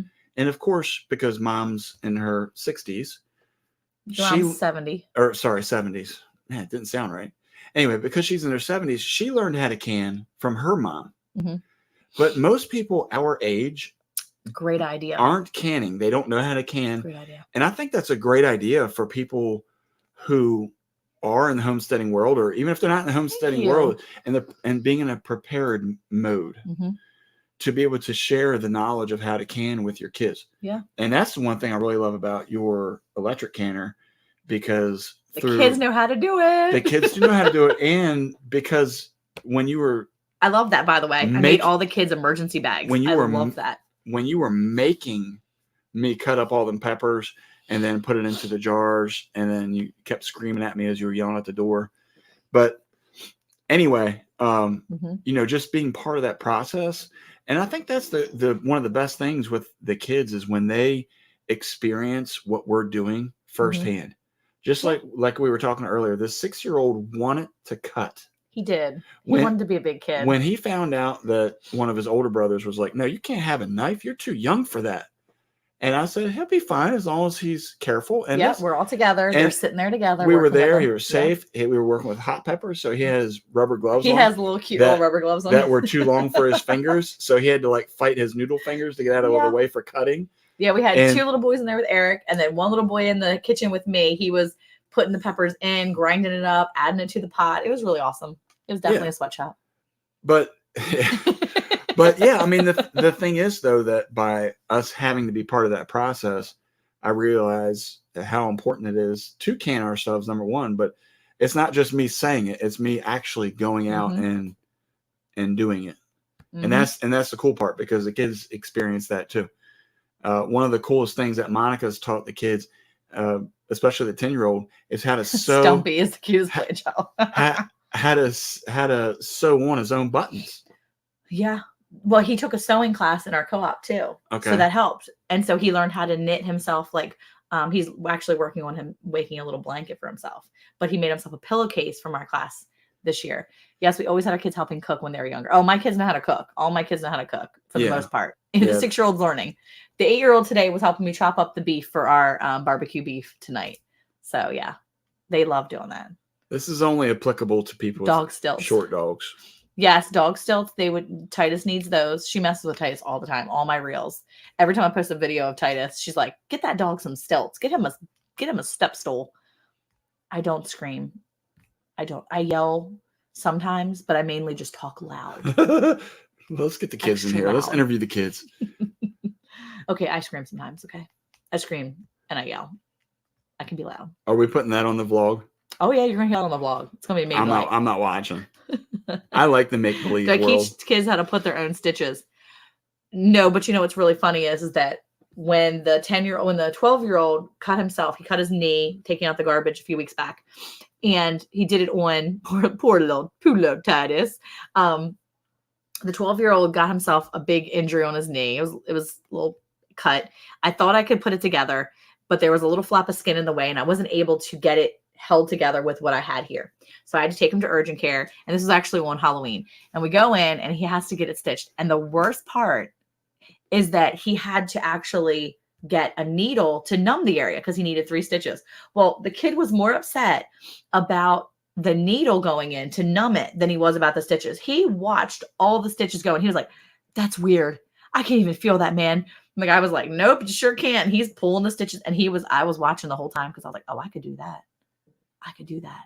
So needless to say, I tried the super glue type stuff. I tried all that, but that little piece of skin that was there, the doctor actually had to cut that piece of skin off to stitch it closed all the way. So that was and the thing is it was on the crease of his knee. So your knee bends, right? He did it right here on the edge of his knee. So every time he would go like this, it would open up because so I had him propped up like this for a while and he had his knee all like straight. And every time he would get up, it would stop bleeding. And every time he would get up to go do something and bend it just a little bit, it would bust open and bleed again. I'm like, oh, crud. So I was this close. And the doctor was like, hey, mom, if this had been a few inches north, you would have been fine with what you did. I was like, doggone it.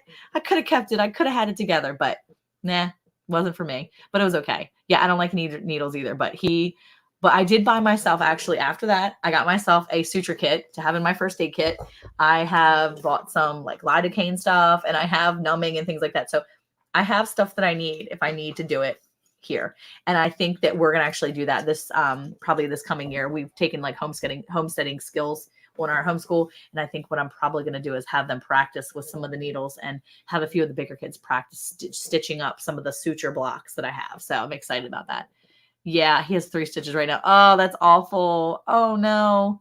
Yeah, needles are not fun. I avoid them too as much as I can. But it was nice to know that I looked at it and I was like, I could do that. Well, chloroform. Rochelle knows what she's talking about right there. Yeah. Mm-hmm. All righty. Yeah. Well, that's how they say to practice, I've sewn up right? a piglet once. On a piglet? Yeah, I've sewn up a piglet too. It didn't end well. You castrate a piglet and you're not supposed to stitch them up, and we castrated and it went wrong and we stitched them. Did we stitch them? We helped stitch them, but that was the nurse. That we helped, but I sewed my own leg together, but nearly passed out when I took the stitches out. It's a weird thing, not the pain, just a weird feeling. So we took the stitches out of Jacob. I clipped them and took them right out, and he was just like, it's another good gift. Go, yep, fully stocked first aid kit. I love that idea. And we did get our kids some practical gifts this year. Like my mom actually has already purchased them some practical gifts, which is great. So that's a good thing. So I know they're going to get some very practical things, and I like to be able to give them things like that too. So was going to stitch up his stitches up here too, but he passed out, so I took him to the ER to get. Oh no, checked out, all was good. Oh my gosh, yeah. So my daughter-in-law doesn't like blood, so I imagine if she ever had to do that, she would probably pass out. She'd be like, doesn't like blood. No, she doesn't like the look at things like that. That's not a good thing. She's not going to be good with the blood and all that. So no. That's good to know. Yeah, you should know that so you don't. Good night, Caleb. Thanks for coming in. Nighty night. No, it was an injured piglet. The whole side was ripped open. So that's the Gwen. We had a piglet. Gizmo actually was born yesterday. A year ago yesterday. And Gizmo is over here now. The doctor in the ER accidentally left the tools to remove the stitches for us. Oh, very nice. So Gizmo, the piglet that Jake and Ann have over at 90 Texas on the back 20 in Little Frenchy Big Texas, they have Gizmo. He's a year old yesterday. He was born to our mama sow, and the sow stepped on him and basically ripped his whole shoulder open. The whole shoulder was ripped open. And so instead of stitching it, because I didn't feel comfortable stitching the skin flap closed, what I ended up doing was I left it open. I just left it kind of hanging there. I tried to keep it dry and clean. I mean, he was in a really dusty, dirty area because she has her piglets right there in her pen where there's a lot of dust and dirt, and she gets, fresh hay and stuff like that. But I don't always know exactly when she's going to farrow, and she farrowed this litter surprisingly. I think it was a few days before she should have. I knew it was coming, but I didn't know it was going to be so soon. So she farrowed them right there on the dirt, which is not ideal, but she did. And I remember seeing it last year. It came up in my video memories yesterday. And so we just left it open and we just cared for him. I brought him inside, and you probably see him all the time now. If you go check out Jake, 90 Texas on the back 20, you can see Gizmo in his videos. He does Gizmo minutes sometimes and Gizmo updates, but he's the sweetest little guy. Doesn't he call him Giz? Call him Giz. He stayed in our house for several weeks, and he was actually here for about a month until he went to Jake and Ann. So yeah, he was about a month old when he went to Jake and Ann right after the new year. And so he's been with them since January of this past year. So, I mean, it's been a fun time for him. He's gotten so big. I love watching him grow up, but his whole side was ripped open right on his shoulder blade. And you can see now the little scar there, but I never stitched it shut. I just left it open to heal that way. And eventually that piece got so dried off that actually could have cut it off. I think it ended up peeling off like a scab, but it was a little intense for a while there. And I didn't know if he was going to make it, but yeah. So, well, I wanted to go back for a minute, and Gizmo was cute. He was so sweet. She remembered that. I know. Good. Gizmo was your pug that passed last year. We called him Gizzy or Giz. I remember that. Oh. Well, Gizmo, the injured piglet. Yeah, he actually sounded like Gizmo from the movie, and Gremlins. from Gremlins. He sounded like a little gremlin because he'd walk around going, nah, nah, nah, nah, nah, nah, nah. He'd make all these little sounds, and yeah, he was bossy, but he was so cute. I wanted to go back to something that Troy said, which is the only people that we can blame for the next generation not being prepared is to blame this generation or something. He worded it much better. I saw that, yeah. But yeah, no, I mean, I think that's amazing. And I was thinking about that because one of the videos I'm trying to put out, hopefully tomorrow, I'll be able to get this video out. Bye, John and Sarah. Is she put up how to make lemon basil tea. Sorry. How is she gonna put that and then roll out? I'm gonna actually pull it up and then copy it and send it. Anyway, is the video about us going down and fishing and doing everything from the side of the pond, from creating our own fire, cooking in our cast iron, which cooking outside in the cast iron is awesome. I don't know why, but it's just such an awesome feeling. Love it. Good night, Rochelle. Thank you so much for being in here. Oh, wait, who else is in here? Wait, is it Rochelle? Yeah, she's going. Yeah, 2 pugs, Milo. Oh, Milo and Otis. Aw. Yeah, so I just put up Sarah's video. You need to check it out. It is so good. Lemon basil tea. She made it and she did a video and I'm so happy. I can't wait to go see the video. I know how to do it. I've already told my daughter how to do it and I can't wait to actually do it. I'm going to be growing lemon basil. Look at that over the winter. She's just smiling. I know. I love it. The moment that the video's over. If you've never seen John and Sarah over at Two Doves, Bees and Gardens, you need to go check them out. They're like the sweetest people and it's so nice. They're just calming to watch and listen to. It's just really nice. See, I'm a lot of up and down, right? Jesse and Lisa, thank you so much for coming. Thank you so much, Jesse. Doing all the mods. I know you're so awesome. Thank you so much. Yeah. So what is this called? The lemon basil? Lemon basil tea, a low calorie version. It's very good. Yeah. Not low calorie with like Splenda or anything. She uses stevia and I'm going to use fresh stevia leaf, I think. But yeah, I'm so excited. That's awesome. Thank you so much, Jesse. Thank you for real. Thank you. Yeah, I just wrote them up. Thank you. Chicken fried steak tonight. You should film it. Ooh, chicken fried steak. Chicken fried steak would be good. Anyway, yeah. What are you saying about the tea? No, I was just saying that the tea was delectable. It was very good. It was very good. Okay, sorry. I was just checking things out, making sure. Yeah, so people are leaving because it's getting late. I feel like it's getting later earlier, but it's weird because it's not actually getting later earlier. I feel like it's like people are just getting worn out faster these days because it's getting dark so early. So I think at like 6 o'clock, people are starting to wind down. Whereas like normally at 8 o'clock, people are starting to. Does it make sense? I feel like 6 o'clock is the new 8 o'clock. Like I feel like 6 o'clock. Yeah. Maybe it's because you're getting older. I'm getting older.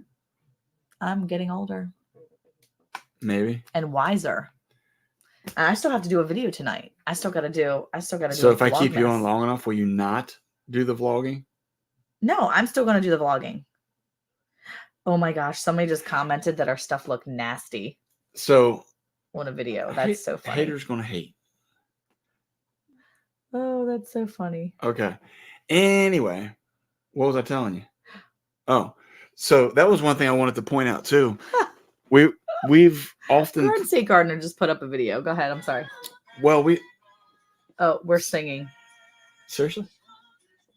Head, shoulders, knees, and toes. Why are you? I'm sorry. I can't stop. That was so funny. Garden State Gardener just put up another singing video of us.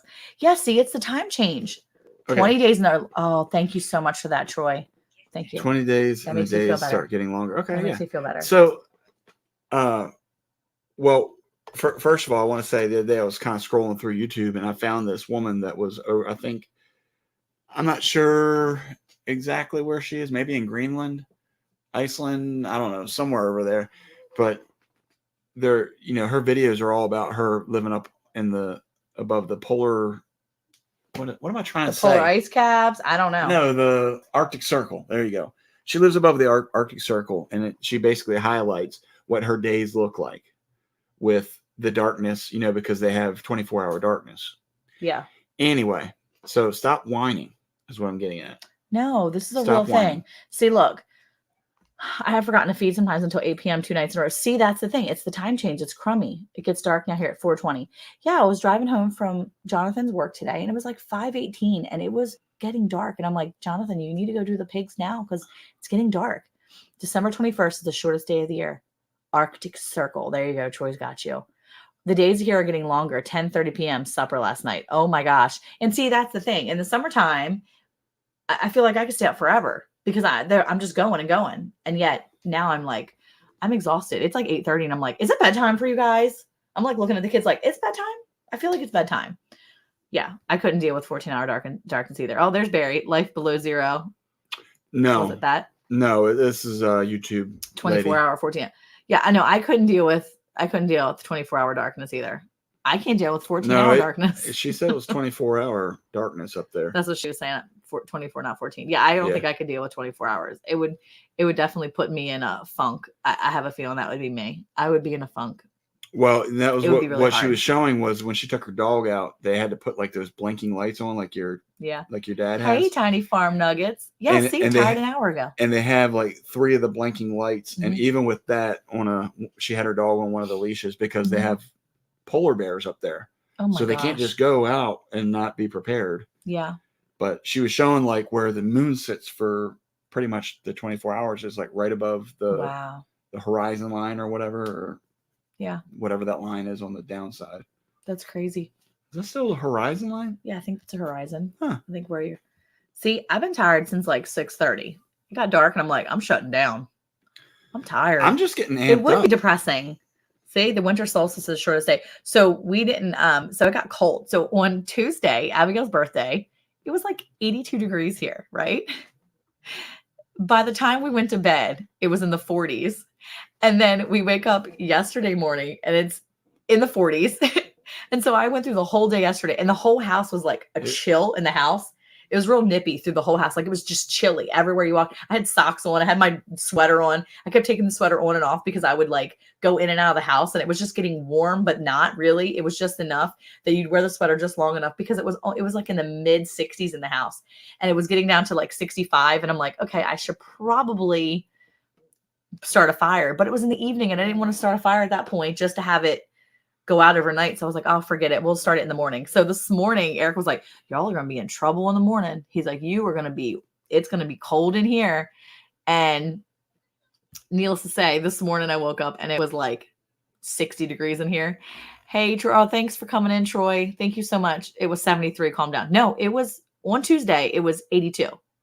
Yeah. 82 our register it was hot. It was very warm. Not hot. It was very warm. It was wonderful. No, it was definitely, I was sweating. It was in the 80s. I was putting hay out for the cows. Yes, it was 82 degrees on Tuesday. It was the high. With a tractor sweating. Yeah. So anyway, but by the evening, it was really cold. And so yes, this morning I woke up and it was like 60 or 61 in the house. And I was like, yeah, we should probably start a fire. So about noontime, I finally got a fire rolling and we got it up to like 74 in the house again. So I was like, it's good. Everything is good now. Yeah. But every time we start a fire, the kids end up coughing more and it just causes more problems for the little. So I'm like, keep the cold, just wear the layers. So it was cold to me today too. Wore my hoodie nearly all day. Yeah, no, I'm actually wearing socks. I don't normally wear socks. I don't love socks, but I have socks on and they're like thick socks too. They're like the sweater, like thick sweater material socks. Let me see them bad boys. No, see, socks. I got big, thick socks on. Wow. Big socks. I like that. So anyway. Big, thick socks. Like they look like leg warmer socks. 89 here on Sunday. Well, it is supposed to get into the 70s again on Monday and Tuesday of next week. So I'm not too upset about it. I don't mind being in the 70s every now and then. And I definitely, 42 today, heat wave tomorrow at 58. Yeah. And that's the thing. I'm okay with the 60s. I'm okay with the 70s. Sometimes I'm okay with the 50s. It just depends on how low. Because it gets so cold outside and it just hurts my ears and it hurts my bones and I'd rather stay inside. And I got Eric for his birthday a double. So it's 2 different controls. So he can use a different temperature than a double heated heat blanket. Anybody use a heat blanket? Anybody use a heated blanket here? Let me know because he is so against it. He thinks our house is going to catch fire and burn down. I mean, look, that's part of it, but it's also like just put a couple blankets on and call it a day. But if you can heat it up, can we please stop and then turn it off like we're living in the Arctic? You put a heater in my room sometimes. You put a heater in our room. Only for me, sure. Mm-hmm. Your feet get cold just like mine. Yeah, I'll be lucky to see the 40s until late February. No, it's getting chilly here, and I love the idea of having. So the best part is I get an electric blanket with dual heating elements, so I can have my heat blanket on whatever. He can have his on a completely separate. Yeah, I thought I was going to have to turn on the AC the other night. We were so warm. It was very warm. Yeah. But they were getting severe weather just east of us. So I mean, it was a pretty dangerous day actually with all that. It's because I'm old. I know. I'll admit it. I'm older. Yeah. I have a double control electric mattress pad. That's amazing. 70 degrees. If you're cold, put more clothes on or cover. Well, no, 70 degrees is fine. I don't need it for 70 degrees. I need it for those 40 degree and 30 some degree nights. I think last night it got down to, what did it get down last night to? 33. 30. Yeah. Okay. There you go. Yeah. So yeah. So it was 26 degrees here this AM till 6 a.m. till 7:30ish. Yeah. That's cold. That's cold. If it's going to be that cold, I got to be warned. Why are you reading them before they even pop up on our screen over here? Because I was wanting to know what was going on, and I got to look ahead. Just scroll down.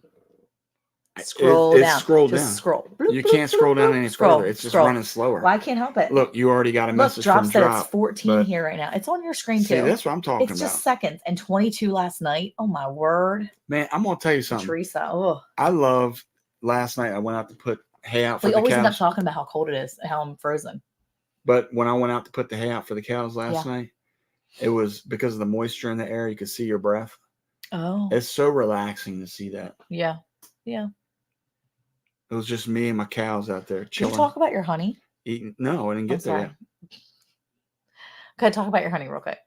Well, so I brought the honey out. This was something that since we'd be talking about the weather.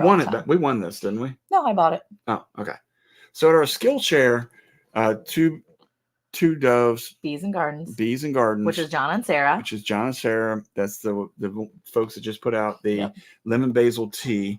Gwen, we pulled all of our tomatoes like 2 weeks ago. And well, you have to do this while I'm talking. Yeah. Mm-hmm. Yeah. Anyway, so Monica bought this honey because they were one of the presenters there. They were talking about bees and stuff like that. And I thought it'd be really cool for the kids to try it. And what is this called? That's like the propolis and all that stuff. And what is propolis? I don't know. It's probably bee poop or something. I don't know. Okay. Well, I don't know what it is. I was actually going to try it. I hate the wind too. Oh, you've never tried it yet? I haven't tried this. I actually ate or put some of this in my tea today. Okay, so let's see. Bee pollen honeycomb. Let's look at the is the bee propolis. The bee propolis is a resin material produced by honeybees to seal and protect the cells of the hive, line the inside of nest cavities, and repair the honeycomb. So what is the honeycomb made of? Well, I got to get me a bite of this stuff first. Honeycomb. Probably before you tell me what it is. Honeycombs are made from beeswax, a substance created by worker bees, and the temperature is right. The worker bees secrete wax scales from a special gland in their body. Then they chew the wax with a bit of honey and pollen to produce the beeswax. So it's basically spit from the bees that they use to cap. Yeah. I'm supposed to eat this stuff? Does it smell like if honey is bee vomit, what is honeycomb? It's different stuff. You're supposed to spit out the stuff.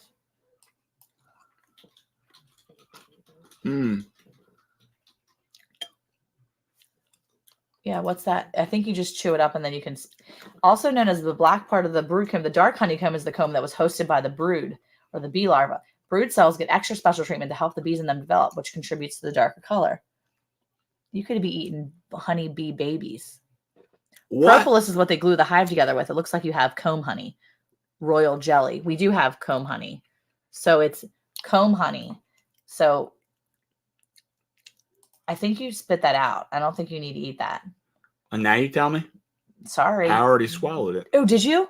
Yeah. Yuck. Oh, am I supposed to spit it out for real? I don't know. Well, you've already been sick once this week, so you should be fine. Okay. Honey's supposed to save me, I think, or make me feel better or something. No, you better hope so. And it's local. Honeycomb is wax they produce from the sections of their abdomen. So it's more than just that. They actually have the honey in there. Yeah, there's a little bit of honey in it. There's a little bit of the comb on the outside, I guess. And then on the middle, I guess it's kind of hard to see, is the black stuff. Where did Gwen's comment go? Oh, I thought she had a comment. I'm not a huge honey person. I like it in tea. I think it's delicious. But by itself, to me, I'll eat it, but it's not pumpkin pie. How about that?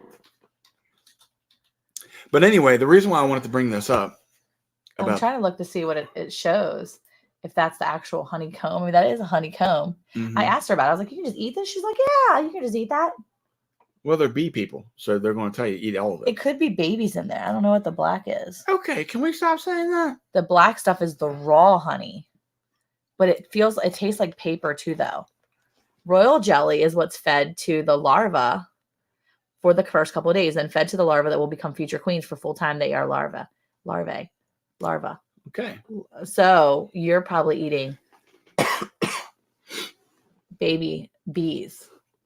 Probably not. Now, anything stuck in my teeth, I feel like it's a stinger or something. No, see, look, there's 2 different kinds of honeycomb. You can eat honeycomb and it's edible, 100%. But you chew on the comb to release the honey, then spit out or swallow the wax. The thinner pieces are easy to swallow.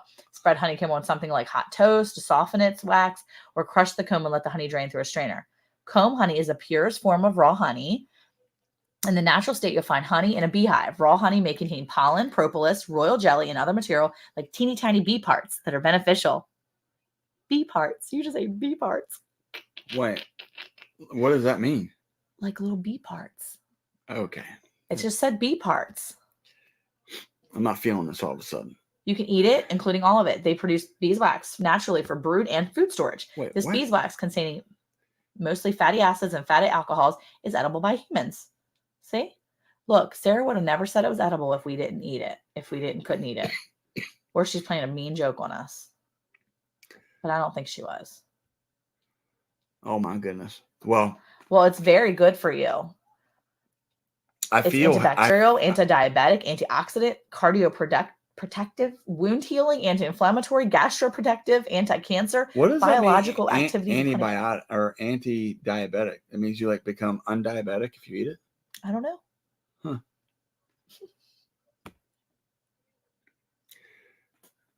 All that. Buzz, buzz, buzz, buzz, buzz, buzz. Buzz, buzz, ball the way. Oh, what fun it is to eat baby bees all day. Hey. Gear. Oh my gosh, my eyes. That was so good.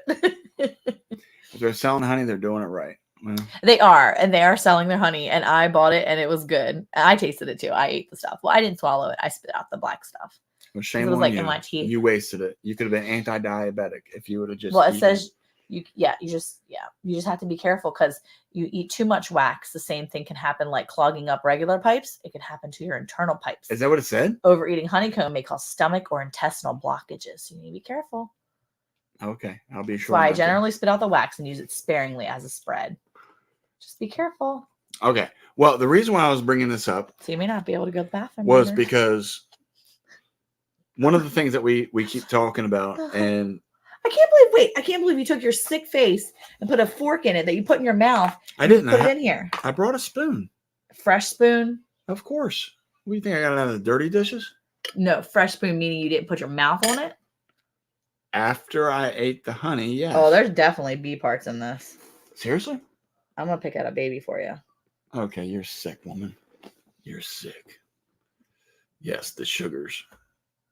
Is that seriously a baby? What do you pull, Monica? Lynn Bland. What is that? A baby bee? Are you joking me right now? I don't know. What is that? Are these bee eggs? Oh my goodness, why are you doing this to me? I didn't mind eating the pig testicles, but now you're getting It's me. wax. It's just wax. Okay. It's not bee parts, except for the one spot that I pulled out. It could be bee parts. It's probably bee parts, but you're fine. You're fine. See, it's just wax on each side. Why are you fingering the thing? Get and bee parts in the middle. That's definitely bee parts. What do you guys think? No, it's propolis. Black. It's bee parts. Yes, I don't know. It's going to be fine. Teresa said you're going to be fine. You'll be fine. Chew it like gum. Okay. Chew it like gum, but you don't spit out gum. I mean, you don't swallow gum. I did. If you swallow gum, you'll get a gum tree in your belly. Oh. You never heard that? That sounds good. You don't want a gum tree. Okay. Anyway. I just wrapped up my fasting. Well, I hope you're happy. But good thing is it's anti-diabetic. There you go. So I didn't wreck my fasting. So you don't have to worry about it. Are you sure there's no baby bee parts in the honey? Okay, be truthful. There could be. It says parts. It says bee parts. Yeah. Okay. Anyway, what are you gonna say? You're About bee parts? distracting me now. Okay. That's true. What is Oh, that? the wax we have is the same thing with our wax. It was dark colored. Okay. Yeah, it's cool looking though. I mean, honestly, it's neat because it's the honey and the. Yeah. I've tasted it. It's not bad. It's actually pretty good. It's very good. Are you a honey person? I'm not a honey person, but I like the honey that I've gotten from the Green Acre. Delicious. Mhm. My friend Elena gave us honey before. Delicious. That was like spicy though, because I think her bees actually had some of the wildflowers that they shouldn't have been having or something like that. Isn't it like snow on the mountain or something like that is what people keep calling it? I think that's what it's called. You guys know about it. It's when the bees eat or drink or the nectar from the snow on the mountain or whatever they call it. I think that's what Gwen said the one time. Anyway, her bees were honey, like spicy honey bees that year. They had spicy honey. It was really good. No, you swallow the gum, you can fart bubbles. Oh, good idea. See, it's just the bee bum. That's the only parts probably. Yeah, we had some we bought. And it was the same. Yeah, bee positive. Yeah, positive. Bees are super good house cleaners. There you go.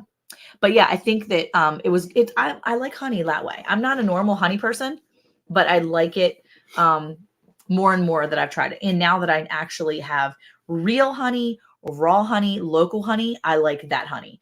I never liked honey growing up, but because it was the stupid store-bought stuff that was like in the little bear, and it just wasn't as good as the real honey, the raw honey that we get locally. I love Do you feel like sometimes when you eat honey or really anything, snow on the mountain weed, there you go, you'll be accepting of it more because you know the benefits of eating it or drinking it? I think I'm just a honey snob and I like it when it's local honey. I don't know. Okay. I mean, yeah, knowing something's good for you makes it easier to eat, I think, or drink. Because I mean, sometimes a lot chili pepper infused honey is really good. Eric really likes that for clearing his nasal passages out too. Yeah. My favorite dessert of all is baklava made with honey. I've never made baklava. I never had it. Although, yes, I think I have had it at Aunt Gail's one time. What's the Mexican? It's a Greek dish. Dessert. Oh, you like the ones with the little puffs with the honey. Well, no, I don't need it's the honey. It's a Mexican dish. I don't need the honey. What's it called? Where you at, Barry? The thing you get at the restaurants where it's at the end. It's like sopapilla. Sopapilla, there you go. And you had the honey. Yeah. Eric's mom would cut off the end and put the honey in the sopapilla. Yeah. I love honey on everything, really. Fries, nuggets, eggs, home fries, etc. Okay, so the propolis is the glue that holds the honeycomb together to the whatever it was attached to for sealing up any cracks to keep it all at good temperature. See? Well, I do have a propolis honey throat spray that I got for the kids and for Eric.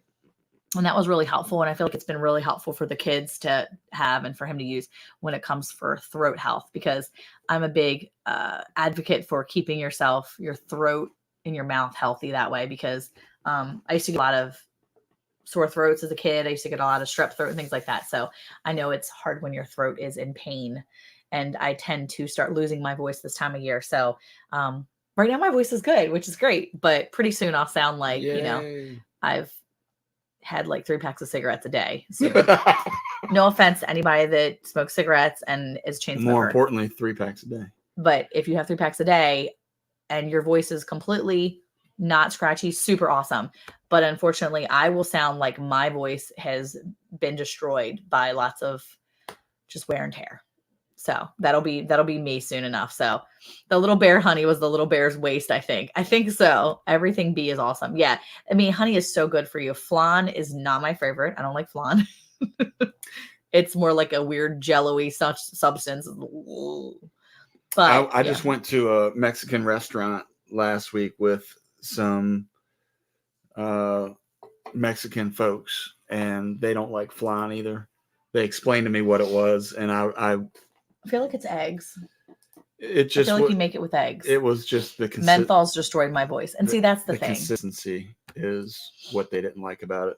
Yeah. Well, my voice gets destroyed each year by allergies, coming into 8 times being pregnant and basically having good night, tiny farm nuggets, having 8 babies and having acid reflux each time, pretty much the entire time. So that's 9 times 8. That would be a lot of months of acid reflux, and then some, because I usually get it after for a short period of time too. So the stomach acid has basically destroyed my voice. So I used to have a voice and face for radio. Now I don't even have them. That's not true.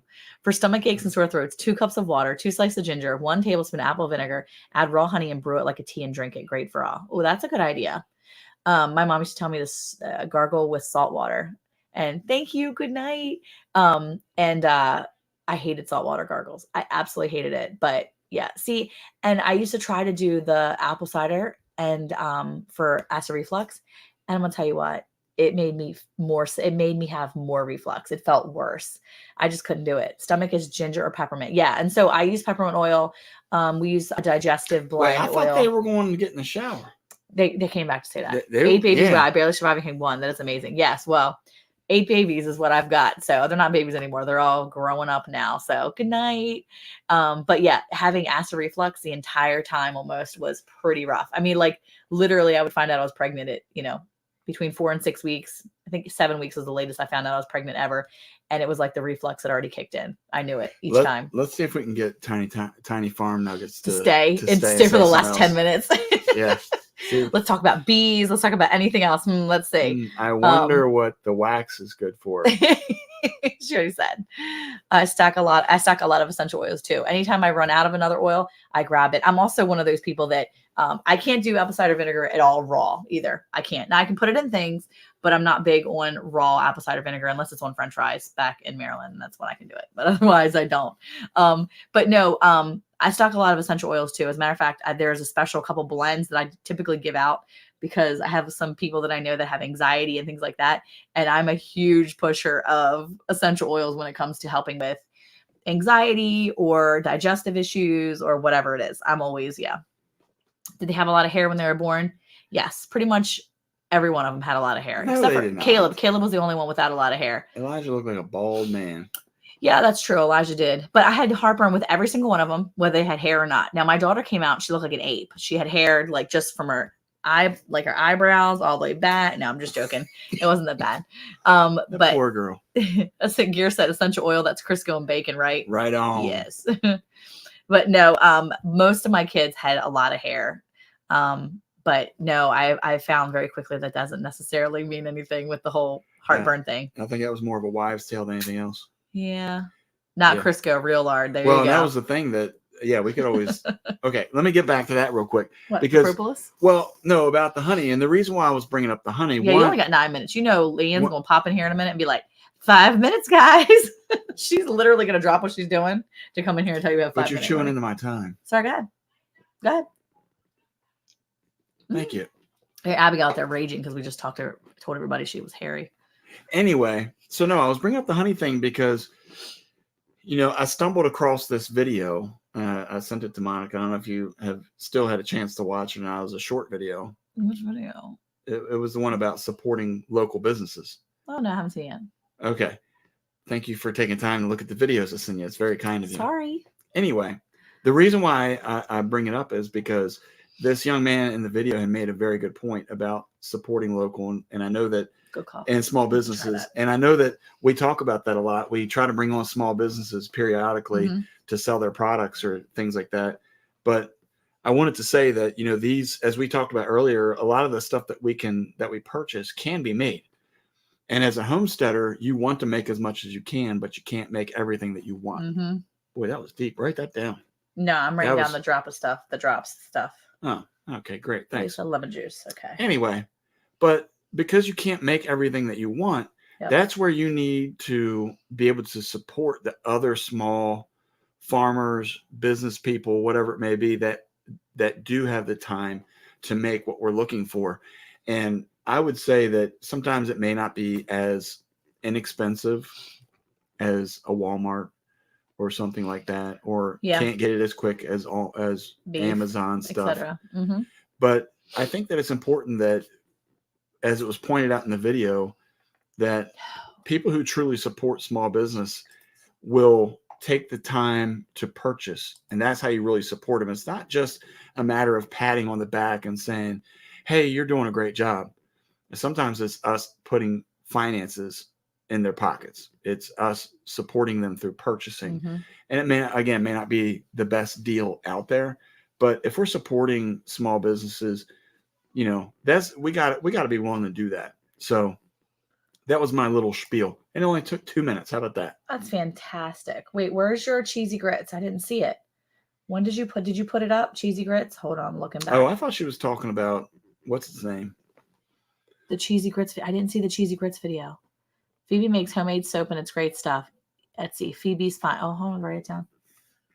Yeah, and so the kid that's doing this video, he's very well known now. And one of the things that he said was, you know who is truly your supporters because they were there with you from the time you started up until the moment that you're currently doing what you're doing. Not the people who are waiting for you to become popular or famous or whatever, and then they want to jump on the coattails, so to speak. And this young man has quite a following after him. He's a very smart young man. No, but, see, I see eggnog cookies, which sounds amazing. So I'm up to see about that. Tell me more. Yeah, see, and I've seen some other stuff. I don't see it, Teresa. Did you make one? I just read the ingredients list of Crisco. I'm looking for. Yeah, so there's a lot of small business, and the great thing is that a lot of small businesses, and I don't know the ins and out of like Etsy and some of these other sites, eBay, whatever that. I see them. Sorry, that people are using to sell their products, but the opportunity for us to support those smaller people are there. Yeah, and I like the one post I saw on Instagram one time when they were talking about small businesses.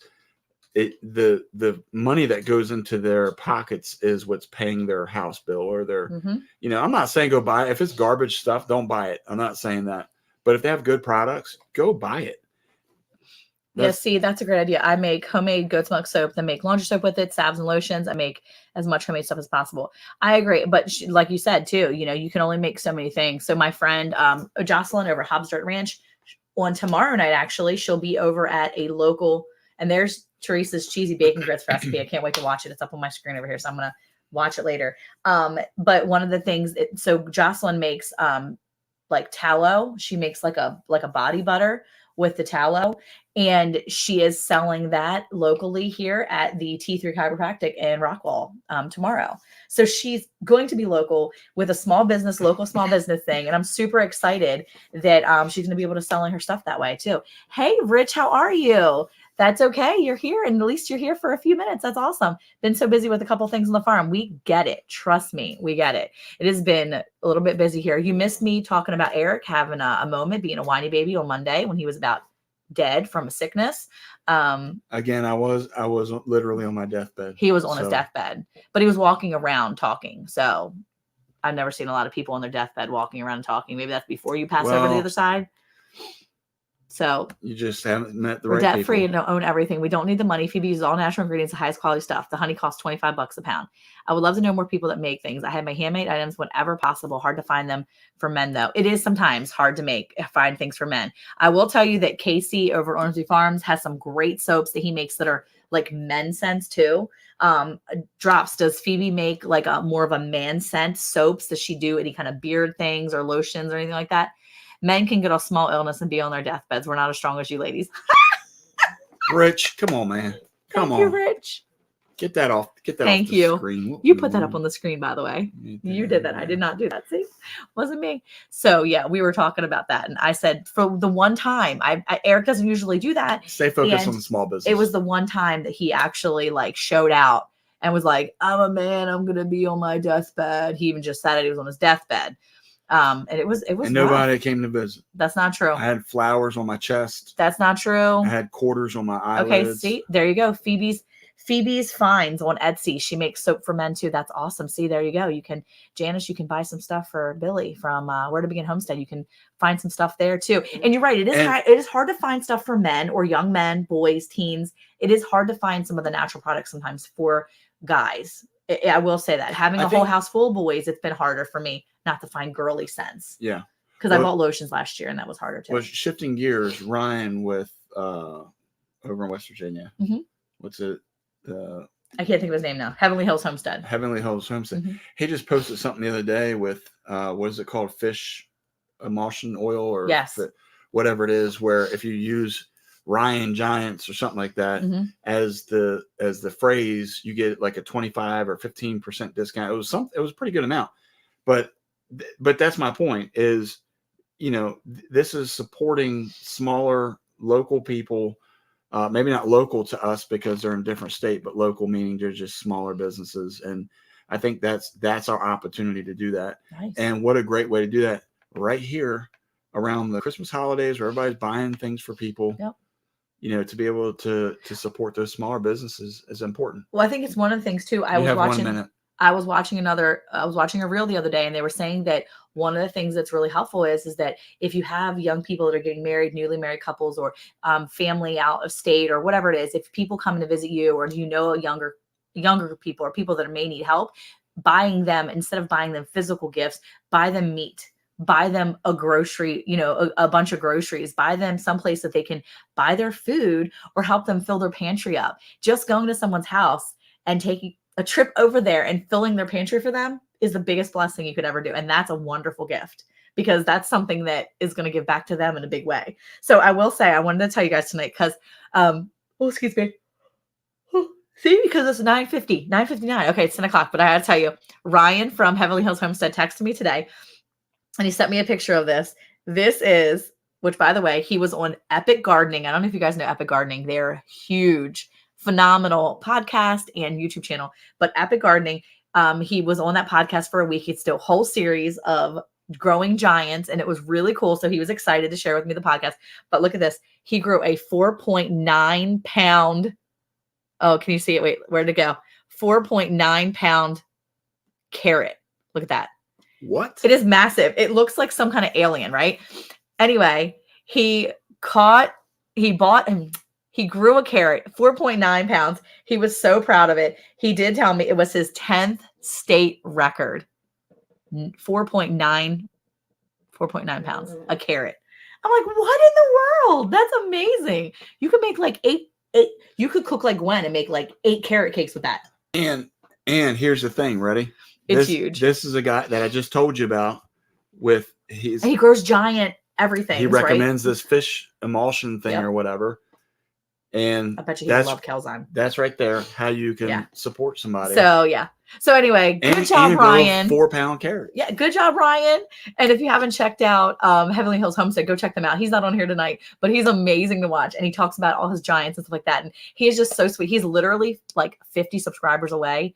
I want to say it's 50 away from 1,000.